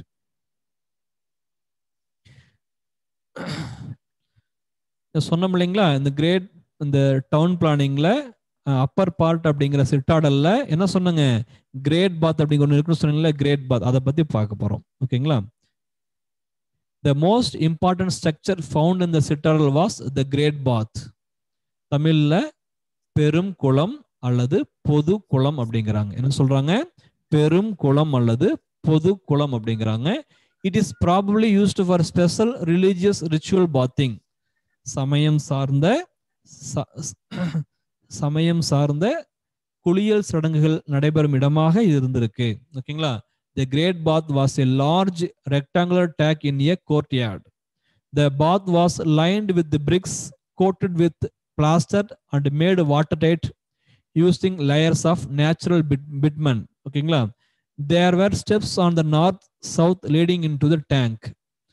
ரைட், இதுதான் அந்த கிரேட் பாத். அதோடைய வடிவம் இதுதான், பெரும் குளம் அப்படிங்கிற பொது குளம். இண்டஸ் வேலி சிவிலைசேஷன்ல the most important place is called as great bath.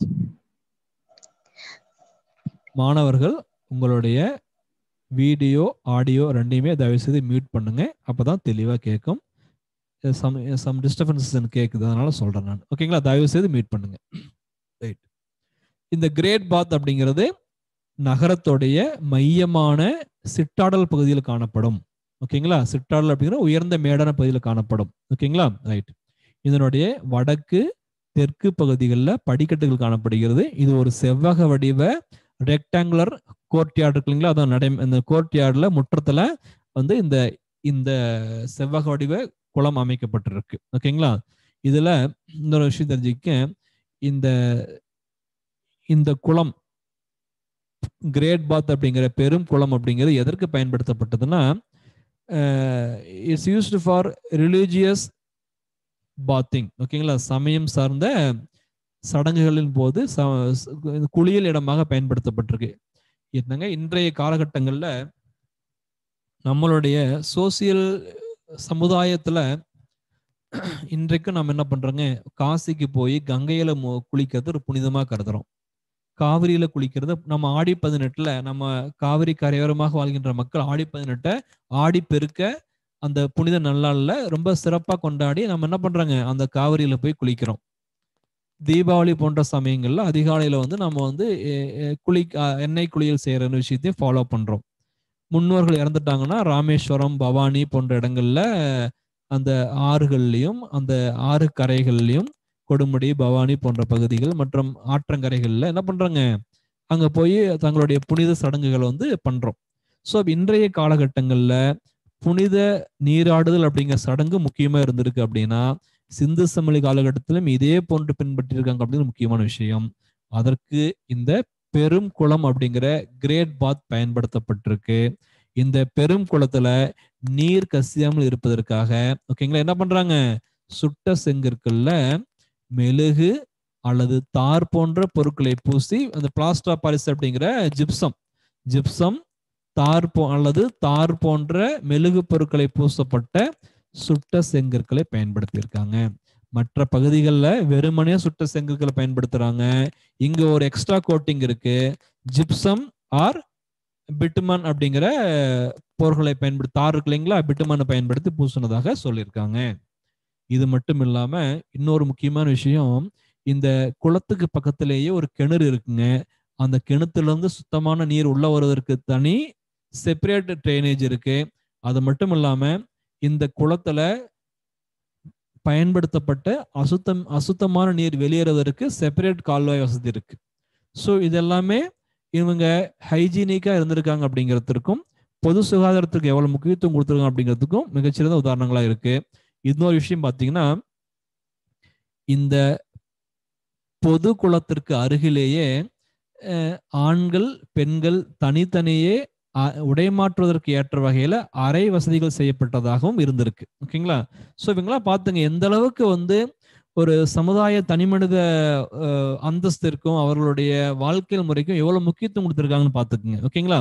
So ஒவ்வொரு விஷயத்தையும் கூர்ந்து கவனிச்சு அவதானித்து ரொம்ப சிறப்பான ஒரு வாழ்க்கையை லீட் பண்ணியிருக்காங்க. ஓகேங்களா. ஸோ ஒரு ஒரு ஒரு குளியலறை அப்படின்னா ஒரு ஒரு குளத்துல சுத்தமான நீர் வரத்துக்கு ஒரு ஏற்பாடு, கழிவுநீர் வெளியேற ஒரு ஏற்பாடு, அருகிலேயே உடைமாற்றுவதற்காக ஆண் பெண் தனித்தனியே உருவாக்கி இருக்காங்க. ஓகேங்களா. ஸோ ரொம்ப ஒரு சிறப்பான ஒரு இடமாக இந்த கிரேட் பாத் அப்படிங்கிறது இருந்திருக்கு. இது ரொம்ப ரொம்ப முக்கியமான விஷயம், கேள்வி கேட்கக்கூடிய பகுதி. இதுதான் இந்த பொது குளத்தை பற்றி பொதுவான விஷயங்கள். அடுத்து, the assembly hall was another huge public building at Mohenjo-daro. It was a multi-pillared hall, 20 pillars in a 4 rows to support the roof. ஓகேங்களா. 4 வரிசையில் அமைந்த 20 தூண்களை கொண்டதாக அந்த அசம்பிளி ஹால் அப்படிங்கிறது இருந்திருக்கு. அது மொஹஞ்சதாரோவில் கண்டறியப்பட்டிருக்காங்க. ஸோ ஏற்கனவே சொன்னோம், கிரானரிஸ் இருக்கு, கிரேட் பாத்ஸ் இருக்கு, அதே மாதிரி அசம்பிளி ஹால் இருக்கு. அசம்பிளி ஹால் எப்படி இருக்குதுங்க, 4 வரிசையில் அமைந்த 20 தூண்களை கொண்டதாக அந்த அசம்பிளி ஹால் அப்படிங்கிற அந்த மக்கள் கூட்டரங்கு இருந்திருக்கு. இதெல்லாம் இன்னைக்கு நமக்கு ஒரு திருமண மண்டபங்கள் இருக்கு, அதை வந்து மீட்டிங் ஹாலா பயன்படுத்துறோம் அல்லது விசேஷங்கள் பயன்படுத்துற மாதிரி அந்த காலத்திலேயே அசம்பிளி ஹால்ஸ் இருந்திருக்கு. இந்த எல்லாமே எங்க இருக்குதுன்னா சிற்றாடல் அப்படிங்கிற உயர்தரமான பகுதிகளில் காணப்படுகிறது. ரைட். நெக்ஸ்ட்.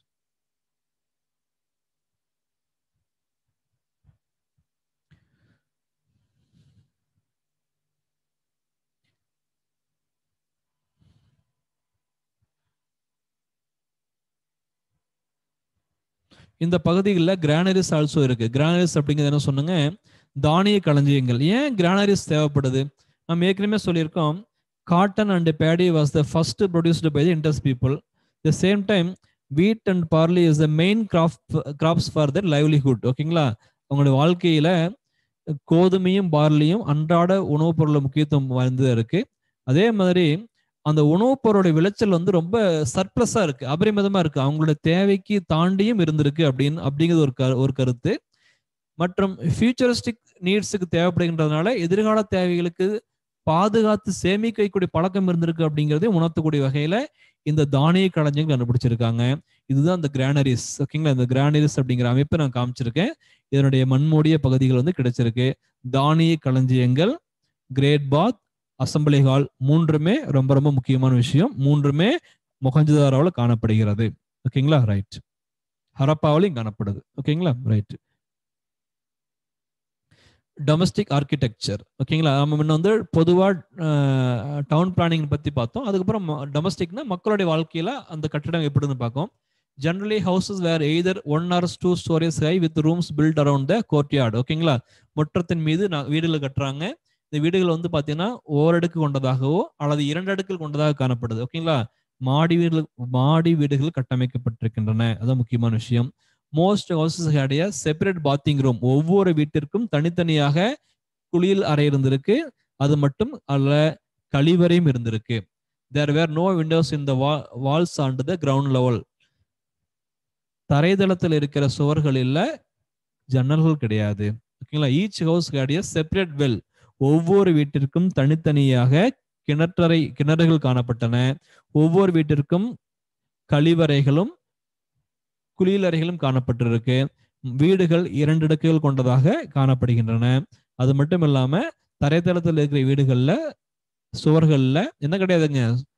ஜன்னல்கள் கிடையாது. இதெல்லாமே மக்களுடைய வீடுகளுடைய அமைப்புகளாக காணப்படுகின்றன. ஓகேங்களா? ரைட். Separate well. ஓகே, இதுதான் அதனுடைய கிணறு. இதுதான் அந்த கிணறாக கண்டுபிடிச்சிருக்காங்க. ஒவ்வொரு வீட்டிலும் தனித்தனியாக கிணறுகள் இருக்கு. இது பார்த்தீங்கன்னா சிந்து சமவெளி பகுதிகளில் அந்த ஏன் நான் சொன்னேன் இல்லைங்களா, அந்த தனித்தனியாக பாத்திங் ரூம் சொன்னோம் இல்லைங்களா, குளியலறைகள், அதுக்கான மாதிரி இதுதான். பார்த்தீங்கன்னா டைல்ஸ் பதிக்கப்பட்ட ஃப்ளோர் காணப்படுது. டைல்டு ஃப்ளோர் காணப்படுது. இந்த டைல்டு ஃப்ளோர் எல்லாமே அந்த காலத்திலே அவங்க வந்து என்ன பண்றாங்க, டைல்ஸ் பயன்படுத்தி இருக்காங்க. ஓகேங்களா? இதெல்லாம் டைல்ஸ் டிசைன் பார்த்து தெரியும் உங்களுக்கு. இதெல்லாம் அப்படியே வந்து அந்த ஆர்கியாலஜிக்கில் கண்டுபிடிச்சிருக்காங்க. ஸோ டைல்டு ஃப்ளோர் காணப்படுது. செப்பரேட் வெல், ஒவ்வொரு வீட்லையுமே தனித்தனி வீடு கிணறுகள் காணப்படுது. ஓகேங்களா? ரைட். இதுதான் பாத்திங் ஏரியா. ஓகேங்களா? இதுதான் வந்து பாத்திங் ஏரியா அப்படிங்கிற பாத்ரூம் காணப்படுது. சில இடங்களில் டைல்டு பயன்படுத்தியிருக்காங்க. அதெல்லாம் இருந்திருக்கு. ரைட்டு. ஸோ இந்த அளவுக்கு ஒரு சொஃபிஸ்டிகேட்டட் லைஃப் இருக்கு. ஓகேங்களா? அவங்க வந்து ஹைஜீனிக்கா இருக்காங்க. டவுன் பிளானிங் இருக்கு. பப்ளிக் பாத் அப்படிங்கிறத பண்றாங்க. ஓகேங்களா? ஸோ இதெல்லாம் இருந்திருக்கு. பட் இவங்களை யார் வந்து அட்மினிஸ்ட்ரேஷன் பண்ணாங்க? The Indus people, who has ruled the Indus people, who has administered the Indus administration. இது எல்லாமே கேள்வி எழுது. அதை பத்தி பார்க்கலாம். There is no clear idea of the political organization of the Indus Valley people. There were no temple, no palaces and no weapons found in the civilization. ஓகேங்களா? So தெளிவா சொல்லிட்டாங்க. ஃபர்ஸ்ட் இங்க 2 அடுக்குகள் கொண்ட வீடுகள் காணப்படுது.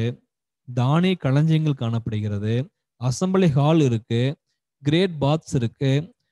அது மட்டும் இல்லாம மூடப்பட்ட கால்வாய் வசதிகள் கொண்ட கழிவறைகள் காணப்படுகின்றன.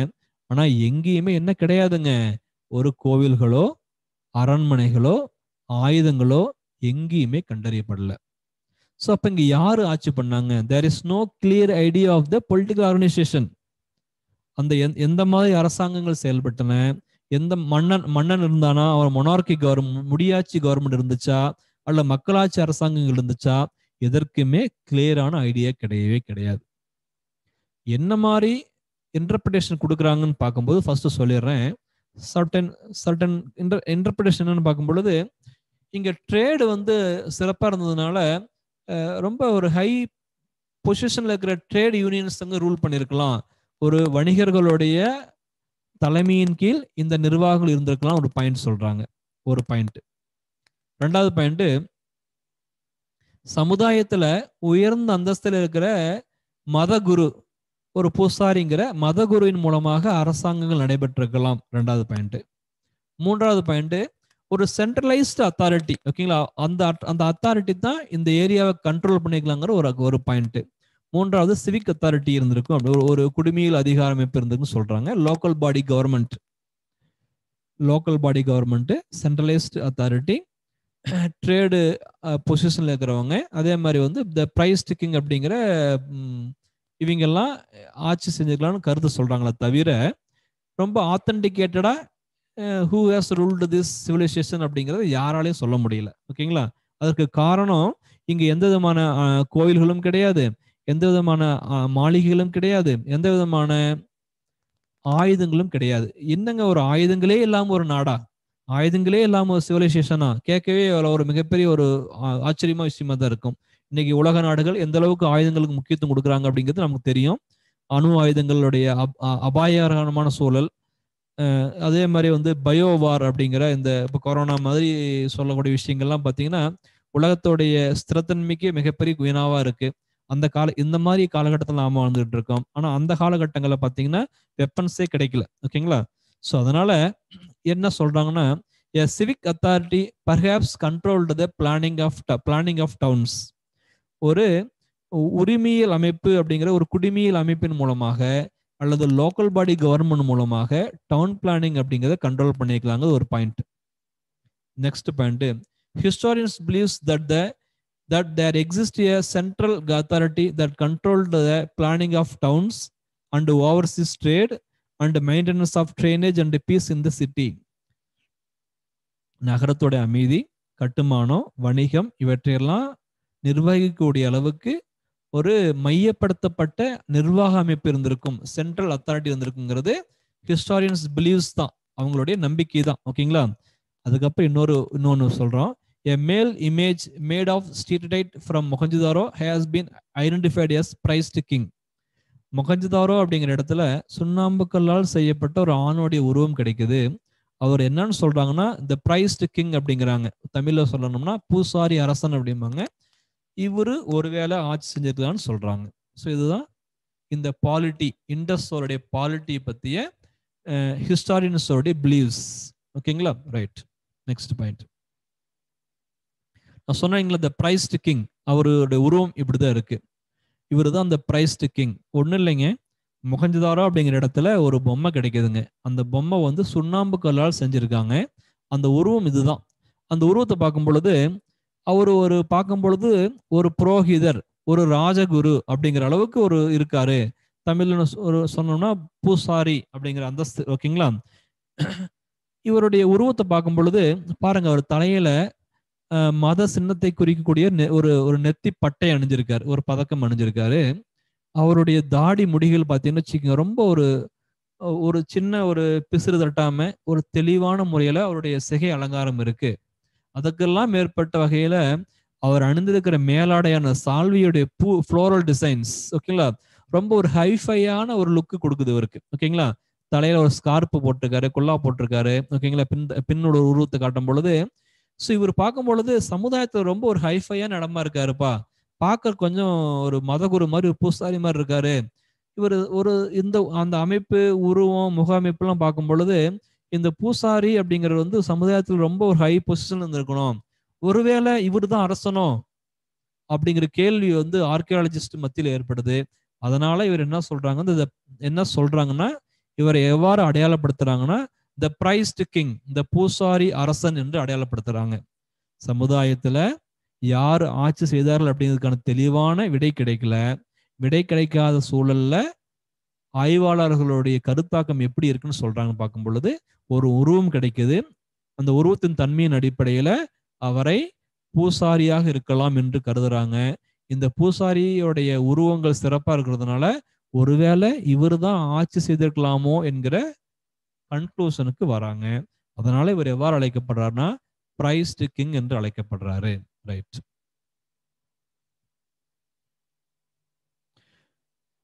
There was a great progress in all spheres of economic activities such as agriculture, industry, craft making and trade. Agriculture சிறப்பா இருக்கு, தொழில் சிறப்பா இருக்கு.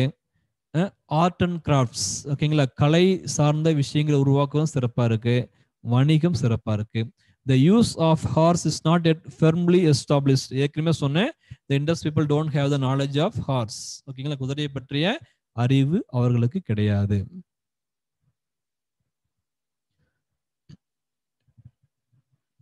ரைட். அதுக்கப்புறம் இவர்களுடைய டவுன் பிளானிங் பத்தி பார்த்தோம். இவர்களுடைய பாலிட்டி அப்படிங்கிற அரசியல் தன்மைகள் பற்றி பார்த்தோம். அதுக்கப்புறம் அவங்களுடைய அக்ரிகல்ச்சர், ஓகேங்களா, அவங்களுடைய காலகட்டங்களில் அக்ரிகல்ச்சர் எப்படி இருந்தது அப்படிங்கிறத பத்தி பார்க்கலாம். ஓகேங்களா. Pastoralism was also known to them. ஓகேங்களா. பேஸ்டரலிசம் அப்படின்னா கால்நடை வளர்ப்பு, மேய்ச்சல். ஓகேங்களா. ஸோ இவங்களுக்கு வந்து கால்நடை வளர்ப்பும் கால்நடை மேய்ச்சலும் முக்கியமா இருந்திருக்கு. தி ரேய்டு த கேட்டில், சீஃப் அண்ட் கோட்ஸ், இந்த மாதிரி விலங்குகள்லாம் வளர்த்துருக்காங்க. த ஹரப்பன்ஸ் யூஸ்டு பிளக்ஸ், ஓகேங்களா, கலப்பைகளை பயன்படுத்தி இருக்காங்க. ஓகேங்களா. தி யூஸ்டு பிளக்ஸ் அப்படிங்கிற ஹரப்பா அந்த சிவிலைசேஷன்ல வேளாண்மைக்கு எதை பயன்படுத்துறாங்க?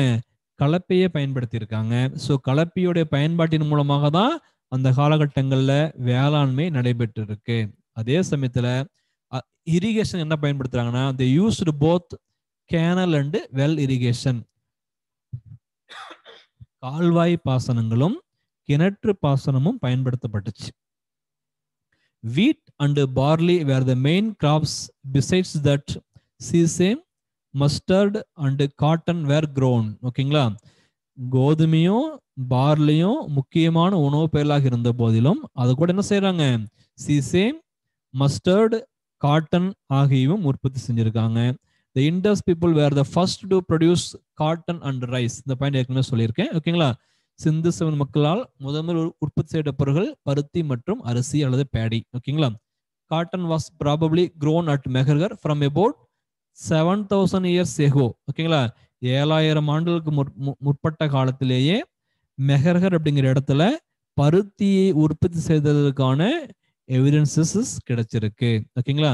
தி adapted A double cropping system. ஓகேங்களா. இரட்டை பயிரிடுதல் முறையை பின்பற்றி இருக்காங்க. ஓகேங்களா. இரட்டை பயிரிடுதல் முறைனா வருடத்திற்கு இருபோகம் எடுக்கிறாங்க. அதே மாதிரி ஊடுபயிராகவும் பயன்படுத்தி இருக்காங்க. ஓகேங்களா. The Harappan cattle were as zebu and its large breed often reflected in seals. ஹரப்பாவுடைய கால்நடைகள் வேர் as called as zebu bulls அப்படிம்பாங்க.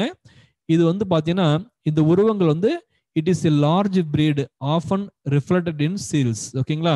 இந்த ஒரு கம்பீரமான உயரமான இந்த உருவங்கள் வந்து ஹரப்பாவுடைய முத்திரைகளை காணப்பட்டிருக்கு. ஓகேங்களா.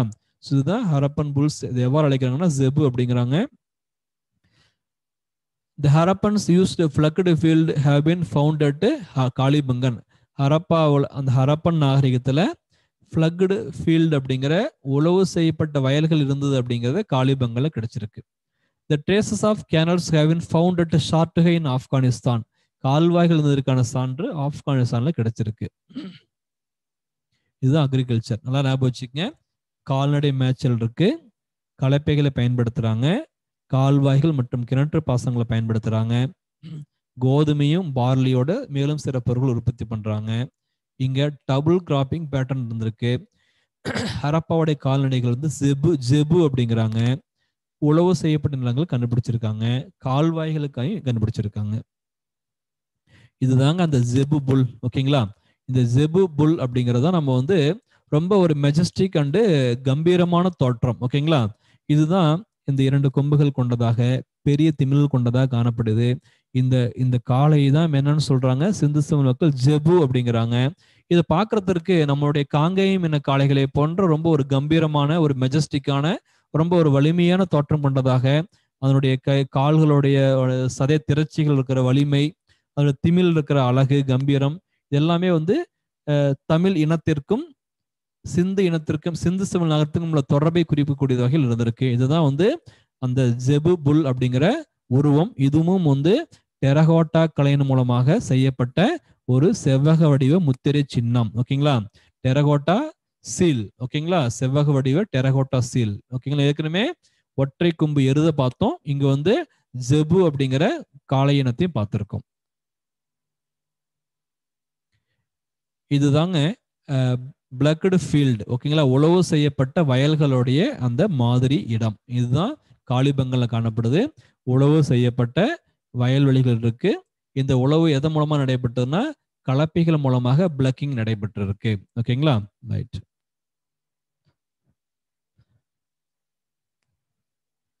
ரைட், இது வரலும் நம்ம வந்து பார்த்துருக்கோம். இது கடைசியா வந்து பார்த்தீங்கன்னா அக்ரிகல்ச்சர், ஓகேங்களா, இண்டஸ் சிவிலைசேஷன்ல ஆரம்பிச்சு அதில் அப்படியே அக்ரிகல்ச்சர் வரலும் பார்த்துருக்கோம். ஓகேங்களா, ரைட். இந்த கிளாஸ்ல நம்ம வந்து முக்கியமா இண்டஸ் வேலி சிவிலைசேஷன் பத்தி பார்த்தோம். It's origin and evaluation, it's a location, இது எங்க இருக்கு அப்படிங்கிறத பத்தி பார்த்தோம். இது எப்படி எங்க தோன்றியது அப்படிங்கிறத பத்தி பார்த்தோம். இந்த எவால்யூஷனுடைய 4 கட்டங்களை பற்றி பார்த்தோம். இதோட ஸ்பெஷல் ஃபீச்சர்ஸ் என்ன, ஸ்பெஷல் குவாலிட்டிஸ் என்ன, டவுன் பிளானிங் எப்படி இருக்கும், பாலிட்டி எப்படி இருந்துச்சு, அவர்களுடைய அக்ரிகல்ச்சர் எப்படி இருந்துச்சு, இது எல்லாம் பார்த்தோம். டவுன் பிளானிங் இருக்கிற சிறப்பு தன்மைகளாக இருந்த கிரேட் பாத்தோடைய வடிவம் பார்த்தோம். இதெல்லாமே இந்த இன்றைய ஒரு 2 மணி நேர செஷன்ல நம்ம டிஸ்கஸ் பண்ணியிருக்கோம். ஓகேங்களா, ஸோ இது எல்லாமே அவங்களுடைய லைஃப் அப்படிங்கிறது ஹை ஸ்டாண்டர்டைஸ் லைஃபாக இருந்திருக்கு, ஹை சொஃபிஸ்டிகேட் லைஃபை வாழ்ந்திருக்காங்க அப்படிங்கிறத ரொம்ப பட்டவனத்தமாக உணர்த்துகிறது. இது எல்லாமே இதெல்லாம் நேற்று இன்று கிடையாதுங்க, 5000 ஆண்டுகளுக்கு முன்னாடி மக்கள் வாழ்ந்திருக்காங்க. ஓகேங்களா, ஸோ இதனுடைய நீட்சியை, இதனுடைய கண்டினியூஷனை நெக்ஸ்ட் கிளாஸ்ல பார்க்கலாம். உங்களுக்கு ஏதாவது டவுட் இருந்ததுன்னா நீங்க உங்க டவுட்ஸை உங்களுடைய ஹேண்டை ரைஸ் பண்ணி அது மூலமா இங்க கேட்கலாம். நான் அதுக்கு என்னுடைய டவுட்ஸுக்கான பதிலாம் வந்து நம்ம டிஸ்கஸ் பண்ணிக்கலாம். ஓகேங்களா, ஒன் பை ஒன்னா கேளுங்க. நான் உங்களோட டவுட்ஸை தாராளமா கேட்கலாம். எந்த டவுட்னாலும் கேட்கலாம், சொல்றேன் நான்.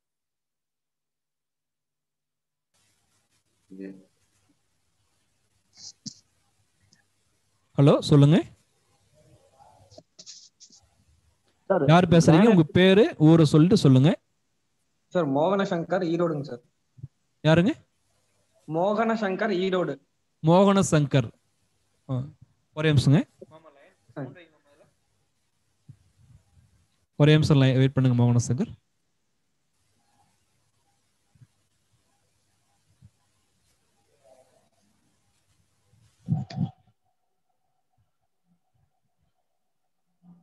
இப்ப சொல்லுங்க மோகன சங்கர். சார் அந்த கிரானரிஸ் வந்து ஹரப்பா மொகஞ்சதாரோ 2 இடத்துல. ஆமா கண்ணே, ஹரப்பாவிலையும் கண்டுபிடிச்சிருக்காங்க. கண்டுபிடிப்பாங்களா சார்? கண்ணே, ஹரப்பாவிலையும் கண்டுபிடிச்சிருக்காங்க, மொகஞ்சதாரோ அப்படிங்கிற நகரத்தை கண்டுபிடிப்பாங்களா? நான் ஃபர்ஸ்ட் நான் கம்ப்ளீட் பண்ணிடுறேன், அப்புறம் கேளுங்க. இண்டஸ் சிவிலைசேஷன்ல ஏகப்பட்ட நகரங்கள் இருக்கு. அதுல ஒரு நகரம் ஹரப்பா, மற்றொரு நகரம் மொகஞ்சதாரோ. மொகஞ்சதாரோவை ஆர்கியாலஜில அன்எர்த் பண்ணும் பொழுது அங்கேயும் கிரானரி கிடைச்சிருக்கு. ஹரப்பாங்கிற இடத்துல அன்எர்த் பண்ணும் பொழுதும் அங்கேயும் ஒரு கிரானரியை வந்து டிஸ்கவர் பண்ணியிருக்காங்க. ஸோ 2 இடங்கள்லயுமே கிரானரிஸ் இருக்கு. சொல்லுங்க நீங்க. ஓகேங்க சார். Okay, right. நெக்ஸ்ட் அடுத்து யாரு? Sir Akesh Kumar from Salem. அகேஷ் குமார், சொல்லுங்க சார். ஆக்சுவலா ஹரப்பன்ஸ் வந்து பர்ன் பிரிக்ஸ் தான் யூஸ் பண்ணாங்கன்ற மாதிரி நீங்க சொல்லியிருந்தீங்க சார். ஆக்சுவலா அவங்க மட் பிரிக்ஸும் யூஸ் பண்ணுவாங்க, பர்ன் பிரிக்ஸும் யூஸ் பண்ணுவாங்க சார். மட் பிரிக்ஸ் அப்படிங்கிறது அது என்ன சொல்றாங்கன்னா களிமண்ணால் செய்யப்பட்ட உயர்ந்த மேடை உருவாக்குறாங்க. ஒரு பிளாட்ஃபார்ம், ஹை ரேஸ்டு பிளாட்ஃபார்ம் உருவாக்குறாங்க. அந்த மேடையின் மீது செங்கற்களால் செய்யப்பட்ட வீடுகளை கட்டி வாழ்றாங்க. Okay sir. கட்டுமானத்துக்கு பில்டிங் மெட்டீரியலா they used to only burn bricks. ஓகேங்களா. அப்போ ஆனா ஒரு சில இடத்துல அவங்க மென்ஷன் பண்ணிருப்பாங்க சார். அதாவது வீடு வந்து பர்ன் பிரிக்ஸ்ல கட்டியிருப்பாங்க, உள்ள இருக்கிற ட்ரைனேஜ் மட்டும் மட் பிரிக்ஸ்ல கட்டுவாங்க அப்படின்ற மாதிரி ரீட் பண்ணிருக்கேன் சார். அதுதான். அப்படிங்களா, சரி. ஆனா நம்மளுடைய ரைட் இருக்கலாம், பட் நம்மளுடைய ஸ்கூல் புக்கு எல்லாத்துலயுமே இதுதான் மென்ஷன் பண்ணியிருக்காங்க. ஓகேங்களா, நம்மளுடைய பாயிண்ட் ஆஃப் வியூல பில்டிங் மெட்டீரியலா they used to only burn bricks. ஓகேங்களா, அதுதான் முக்கியமான விஷயம் இதுல. they also used mud bricks for some other reasons also only. Okay sir, but main construction material only mud bricks only. Okay sir. Okay, thank you. நீங்க meet பண்ணிக்கங்க. Next question. Hi sir, என் பேர் விக்னேஷ், சேலம்ல பேசுறேன். சொல்லுங்க Vignesh Raj. Sir இது நீங்க சொல்லியிருந்தீங்க sir John Marshall discover இந்த 1921 அப்படின்னு சொல்லியிருக்கீங்களா சார்? ஆமாங்க. இதுல நோட்ஸ்ல நீங்க நம்ம இன்ஸ்டிடியூட்ல கொடுத்த பேஜ் நம்பர் 5ல அந்த ஹரப்பா அது கீழே வந்து it was discovered by Dayaram Sahni 1921 கொடுத்திருக்கு. Okay okay. நான் வந்து அந்த ஹரப்பாங்கிற டாபிக் நடத்தும் போது தயாராம் சகனி பத்தி டிஸ்கஸ் பண்ணுவோம். அப்ப அதை பத்தி டீட்டெயிலா சொல்றேன். நான் கண்டிப்பா நீங்க கேட்ட கொஸ்டின் கரெக்டான கொஸ்டின் தான். நீங்க ஸ்டடி பண்ணிருக்கீங்கன்னு புரியுது எனக்கு. நான் அந்த டாபிக் நடத்தும் பொழுது நான் அடுத்த கிளாஸ் நடத்திடுவேன். அதை அப்ப சொல்றேன். அது என்ன இப்ப கொஞ்சம் மேலோட்டமா சொல்லிடுறேன். என்னன்னா இந்த ஆர்கியாலஜி அப்படிங்கிறது 1921 தான் ஃபர்ஸ்ட் ஆரம்பிச்சிச்சு. அதுக்கு முக்கியமான காரணம் தயாராம் சர்ஜான் மார்சல். ஏன்னா அவர் தான் ஆர்கியாலஜிக்கல் சர்வே ஆஃப் இந்தியா டிபார்ட்மெண்டோட டைரக்டர் ஜெனரல். கவர்மெண்ட் பர்மிஷன் வாங்கி அவர் தான் வந்து அங்க ஃபர்ஸ்ட் நடத்துறாரு. பர்மிஷன் அவருடைய தலைமையில தான் டிபார்ட்மெண்ட் செயல்படுது. அவருடைய தலைமையில பல்வேறு குழுக்கள் இருக்கும் இல்லைங்களா? அப்படிப்பட்ட குழுக்கள்ல ஒரு குழு தான் தயாராம் சகானி தலைமையிலான குழு. அந்த தயாராம் சகானி தான் இண்டிவிஜுவலா அதை கண்டுபிடிக்கிறார். மேலோட்டமா ஒரு கேள்வி கேட்கும் பொழுது who has founded the city of Harappa, அந்த இடத்துல ஃபர்ஸ்ட் ஆப்ஷன் நம்ம கொடுக்க வேண்டிய விஷயம் வந்து தயாராம் சகானி இல்ல அப்படின்னா சர்ஜான் மார்சல் தான். Okay sir. Okay sir. அப்புறம் இது இப்போ நீங்க நடத்துற அந்த PDF ரொம்ப டீடைலா இருக்கு சார். சரிங்க. அத ஷேர் பண்ணீங்களா சார்? அது வந்து நான் PPT போட்டுருக்கேங்க. உங்களுக்கு இந்த PPT உங்களுக்கு மெட்டீரியலை பேஸ் பண்ணி தான் PPT போட்டிருக்கேன். ஓகே. அது ஒன்றும் உங்களுக்கு என்னன்னா எதுக்காக அதை போட்டோம்னா அந்த இண்டஸ் சிவிலைசேஷனோட ஆரிஜின் எங்க, அதோடைய முக்கியமான அந்த சின்னங்கள்லாம் எப்படி இருக்கும், டவுன் பிளானிங் எப்படி இருக்குன்னு ஒரு ஐடியா கிடைக்கணும் இல்லைங்களா? ஆமா சார். அதற்காக தான் அந்த PPT கிரியேட் பண்ணுங்க. பட் உங்களுக்கு மெட்டீரியல் இருக்கிற விஷயத்தை தான் அப்படியே இதுல பண்ணிருக்கேன். வேற ஒன்றும் எக்ஸ்ட்ரா பாயிண்ட்ஸ் பண்ணல, வேற ஒன்றும் இல்லை. அதான் ஓகே சார். நான் இப்போ இதுனா கொஞ்சம் இன்னும் ஈஸியா இருக்கு. அதான் ஷேர் பண்ணீங்களா சார் ஆஃப்டர் இந்த கிளாஸ் முடிஞ்சதுக்கு அப்புறம் எப்படி PPT வந்து நம்ம ஷேர் பண்ற ஐடியா இல்லைங்க. Only for your understanding purpose only. அது வீடியோ வந்துரும். அது அப்படியே உங்களுக்கு வீடியோ வந்துரும்ல இப்ப. Okay sir. Okay okay okay. அப்புறம் இது ஸ்கூல் புக்ஸ் எதை படிக்கணும் சார்? அந்த state board books extra first நீங்க வந்து மெட்டீரியல் பாருங்க, படிங்க. அதுக்கப்புறம் ஸ்கூல் புக் உங்களுக்கு டைம் இருந்தா தாராளமா பார்க்கலாம், தப்பு கிடையாதுங்க. Okay sir. சோ எந்த ஸ்டாண்டர்ட் வரைக்கும்? 6th to சரி. நம்மள பொறுத்தவரை ஏன்சியன்ட் ஹிஸ்டரி அப்படிங்கிறது பொதுவா நீங்க 6 to 12 புக் படிக்கணும். நம்மளுடைய ஸ்கூல் புக்ல ஏன்சியன்ட் ஹிஸ்டரி டாபிக் 6, 7, 9, 11 ஆகிய 4 பாட புத்தகங்கள் காணப்படுது. 6th, 7th, 9th சார், அப்புறம் 11th. Okay sir. ஓகே. நீங்க மீட் பண்ணி சொல்லுங்க. Thank you sir. Thank you sir. Meet பண்ணிக்கிறேன். Okay, thank you. Next question யாரா இருந்தா கேட்கலாம். லோகேஸ்வரன் லைன்ல இருக்கீங்க, சொல்லுங்க sir. Hello sir, Lokeswaran sir. சொல்லுங்க சார். சார், அலெக்சாண்டர் கன்னிங்ஹாம் வந்து ஃபர்ஸ்ட் சர்வேயரா இல்ல ஃபர்ஸ்ட் டைரக்டர் ஜெனரலாங்க sir? He is the founder and head of the Archaeology Survey of India. First government head அவர் தான். ஆக்சுவலா அவர் ப்ரொஃபஷன் வந்து சர்வேயர். அவர் வந்து ஒரு சர்வேயரா தான் இந்தியாவுக்கு வருவார். இந்தியாவுடைய சர்வேங்கிற பணி இருந்தது இல்லைங்களா? இந்தியாவுடைய அளவெடுக்கிற பணியே அவருடைய தலைமையில் தான் நடைபெற்றுச்சு. ஃபர்ஸ்ட் சென்னையில பரங்கி மலை சொல்லணும் இல்லைங்களா, இங்க தான் ஆரம்பிச்சு இப்போ எவரெஸ்ட்ல முடிஞ்சது. ஸோ அவருடைய ஃபீல்டு வந்து சர்வே ஃபீல்டு தான். ஆனால் அவர் ஆர்கியாலஜிக்கு தான் ஒரு டிபார்ட்மெண்ட் ஹெட்டாக ஃபர்ஸ்ட் உருவாக்குனாங்க. ஓகேங்க சார். அப்போ ஃபர்ஸ்ட் டைரக்டர் ஜெனரல்னு கேட்டாங்கன்னா எதுங்க சார்? ஐயா, அவர் தான் ஃபர்ஸ்ட் டைரக்டர் ஜெனரல். ஓகேங்க சார். அவர் தான் ஆர்கியாலஜிக்கல் சர்வே ஆஃப் இந்தியா டிபார்ட்மெண்டோட ஃபர்ஸ்ட் டைரக்டர் ஜெனரல். அவர் தான், அவரோட தலைமையில தான் உருவாக்கப்பட்டுச்சு. ஓகேங்க sir. Okay, thank you. Next question Jeevitha. Jeevitha from Namakkal. சொல்லுங்கம்மா. சார், இவ்வளோ இன்ஃபர்மேஷனும் நாங்க ஓனா படிக்கணுமா இல்ல ஏதோ ட்ரிக்ஸ் சொல்லி தருவீங்களா சார்? படிக்கிறது தான் ட்ரிக்ஸ். இல்ல சார், ஏதோ ஷார்ட்கட் அந்த மாதிரி? இல்லம்மா, அதாவதுங்க ஷார்ட்கட் அப்படிங்கிறது ஒரு குறிப்பிட்ட லெவலில் தான் நமக்கு சப்போர்ட் பண்ணுங்க. ஓகேங்களா? நம்ம ஷார்ட்கட் மட்டும் நம்ம எய்ம் பண்ண வேண்டாம். இதெல்லாம் ஞாபகம் வச்சுக்கோங்க. டிஎன்பிசி பொறுத்தவரையிலும் ஸ்டடி அப்படிங்கிறது பேஸ்ட் அப்பான் த ரிவிஷன். நீங்க எந்த அளவுக்கு ரிவிஷன் பண்றீங்களோ அது வந்து நல்லா ஆள் மனசுல ஆழமா பதிஞ்சிக்கும். ஓகேங்களா? டிப்ஸ் அப்படிங்கிறது, நம்மளுடைய ட்ரிக்ஸ் அப்படிங்கிறது பேசிக்கா வந்து பெருசா இல்லைங்க. நம்ம எப்படி புரிஞ்சுக்கிறத பொறுத்து நம்ம அண்டர்ஸ்டாண்ட் பண்ணிக்கிறது தான். Thank you sir. தேங்க்யூ. வேற ஏதாவது கொஸ்டின் இருக்குங்களா? டவுட்ஸ் வந்தால் தாராளமாக ரைஸ் பண்ணுங்க. ஹலோ சார், நான் Sir. Lokesh from hello sir, சொல்ல சொல்லுங்க லோகேஷ். லோகேஷ் சார், இப்போ நீங்க சொன்னீங்க சார், ஹரப்பா வந்து ஃபர்ஸ்ட் 1921 டிஸ்கவர் பண்ணன்னு சொன்னீங்க சார். பட் வந்து ஸ்கூல் புக்ஸ்ல வந்து 1924 ஜான் மார்சல் தான் வந்து ஹரப்பாவையும் மொஹஞ்சதாரோ கண்டுபிடிச்சிருக்காரு. எப்ப 1921 சார் இல்ல 1924? 1921 அப்படிங்கிறது தான் இதுக்கு முன்னாடி இருக்கிற school book. All UPSC NCERT book எல்லாமே இருக்கு. Okay sir. இது வந்து இது அது கண்டறியப்பட்டது 100வது ஆண்டு நூற்றாண்டு விழா கொண்டாடுறாங்க. ஓகேங்களா? 1921 அப்படிங்கிறது தான் கரெக்ட் ஆன்சர். நல்லா தெரிஞ்சுக்கங்க. ஸ்கூல் புக்ல சில நேரங்கள்ல இந்த மாதிரி பேசிக்கான விஷயம் கூட தவறா இருக்கு, நிறைய இருக்குங்க. ஓகேங்களா? ஆமா கொடுத்துருக்காங்க. அதே பாருங்க 1.3 மில்லியன் ஸ்கொயர் கிலோமீட்டர் கொடுத்துருக்கு இல்லைங்களா? அதே ஸ்கூல் புக்ல இன்னொரு இடத்துல 1.5 மில்லியன் ஸ்கொயர் கிலோமீட்டர் கொடுத்துருப்பாங்க, தப்பா கொடுத்துருப்பாங்க. பட் எல்லா மெட்டீரியலுமே 1.3 மில்லியன் ஸ்கொயர் வந்து கரெக்ட். அதுல அந்த மாதிரி சில விஷயங்கள் தவறு இருக்கு. நம்ம என்ன பிஸினா எல்லாருமே கேட்டுக்குங்க. ஸ்கூல் புக்ல சில இடங்கள்ல தவறு இருந்தாலுமே நீங்க ஃபர்ஸ்ட் ஸ்கூல் புக் இருக்கிற விஷயத்தை தெரிஞ்சுக்கங்க. ஓகேங்களா? பட் பேசிக்கா என்ன ஆன்சரோ அதை நீங்க அண்டர்ஸ்டாண்ட் பண்ணிட போதும். ஓகேங்களா? Thank you. Thank you. Darshika sir, Darshika from Karur sir. சொல்லுங்கம்மா. சார், இப்போ உங்களோட பிடிஎஃப்க்கும் இப்போ எங்களோட மெட்டீரியலுக்கும் கொஞ்சம் டிஃபர் இருக்குல்ல சார்? கொஞ்சம் மிஸ் ஆகுது இல்லைங்க? என்ன டிஃபரெல்லாம் ஒன்றும் இல்லைங்கம்மா. ஃபர்ஸ்ட் வந்து இப்போ இந்த பிடிஎஃப் மெட்டீரியல் டைப் பண்ணிட்டோம்.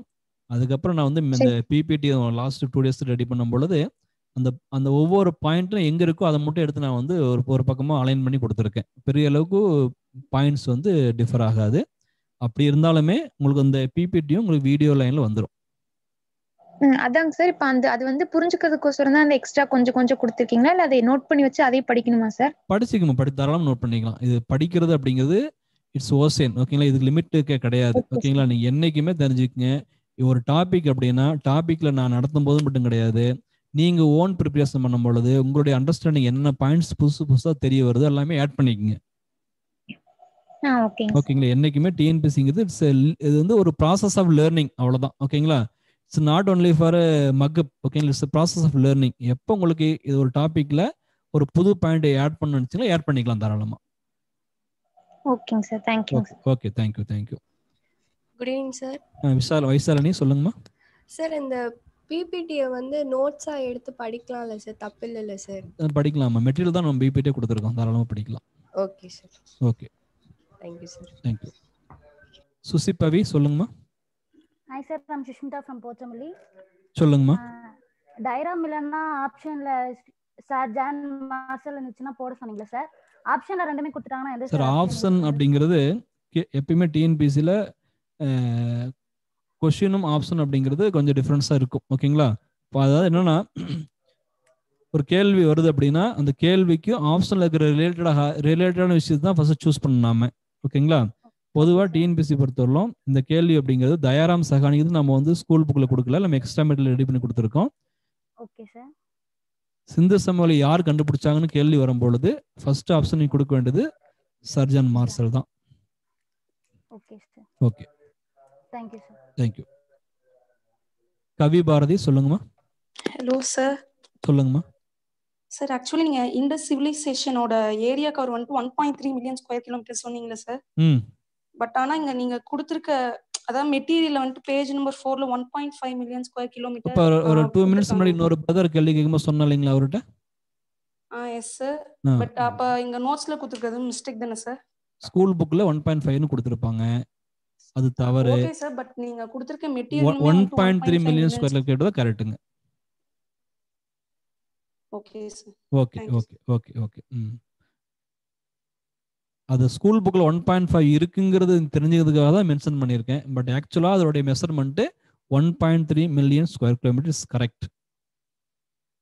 நெக்ஸ்ட் வேற ஏதாவது டவுட் இருந்தா கேளுங்க. Right, okay. நல்லா உங்களுடைய கான்வர்சேஷன்ஸ் பரவாயில்ல, நீங்க எந்த அளவுக்கு டீப்பா கவனிச்சிருக்கீங்க அப்படிங்கிறது இந்த கான்வர்சேஷன் அப்படிங்கிறது நல்லா வெளிப்படுத்துது. ஓகேங்களா? நல்லா படிங்க, கீப் ஸ்டடி. உங்களோட ஸ்டடிங்கிறது ப்ரோலாங் பண்ணுங்க, எங்கேயுமே ஸ்டாப் பண்ண வேண்டாம். கன்சிஸ்டன்சியை கண்டிப்பாக படிங்க. நம்ம நெக்ஸ்ட் கிளாஸில் அந்த இண்டஸ்ட்ரியலுடைய ரிமைனிங் போர்ஷனை பார்க்கலாம். All the best. Thank you. Thank you sir. Thank you sir. Thank you sir.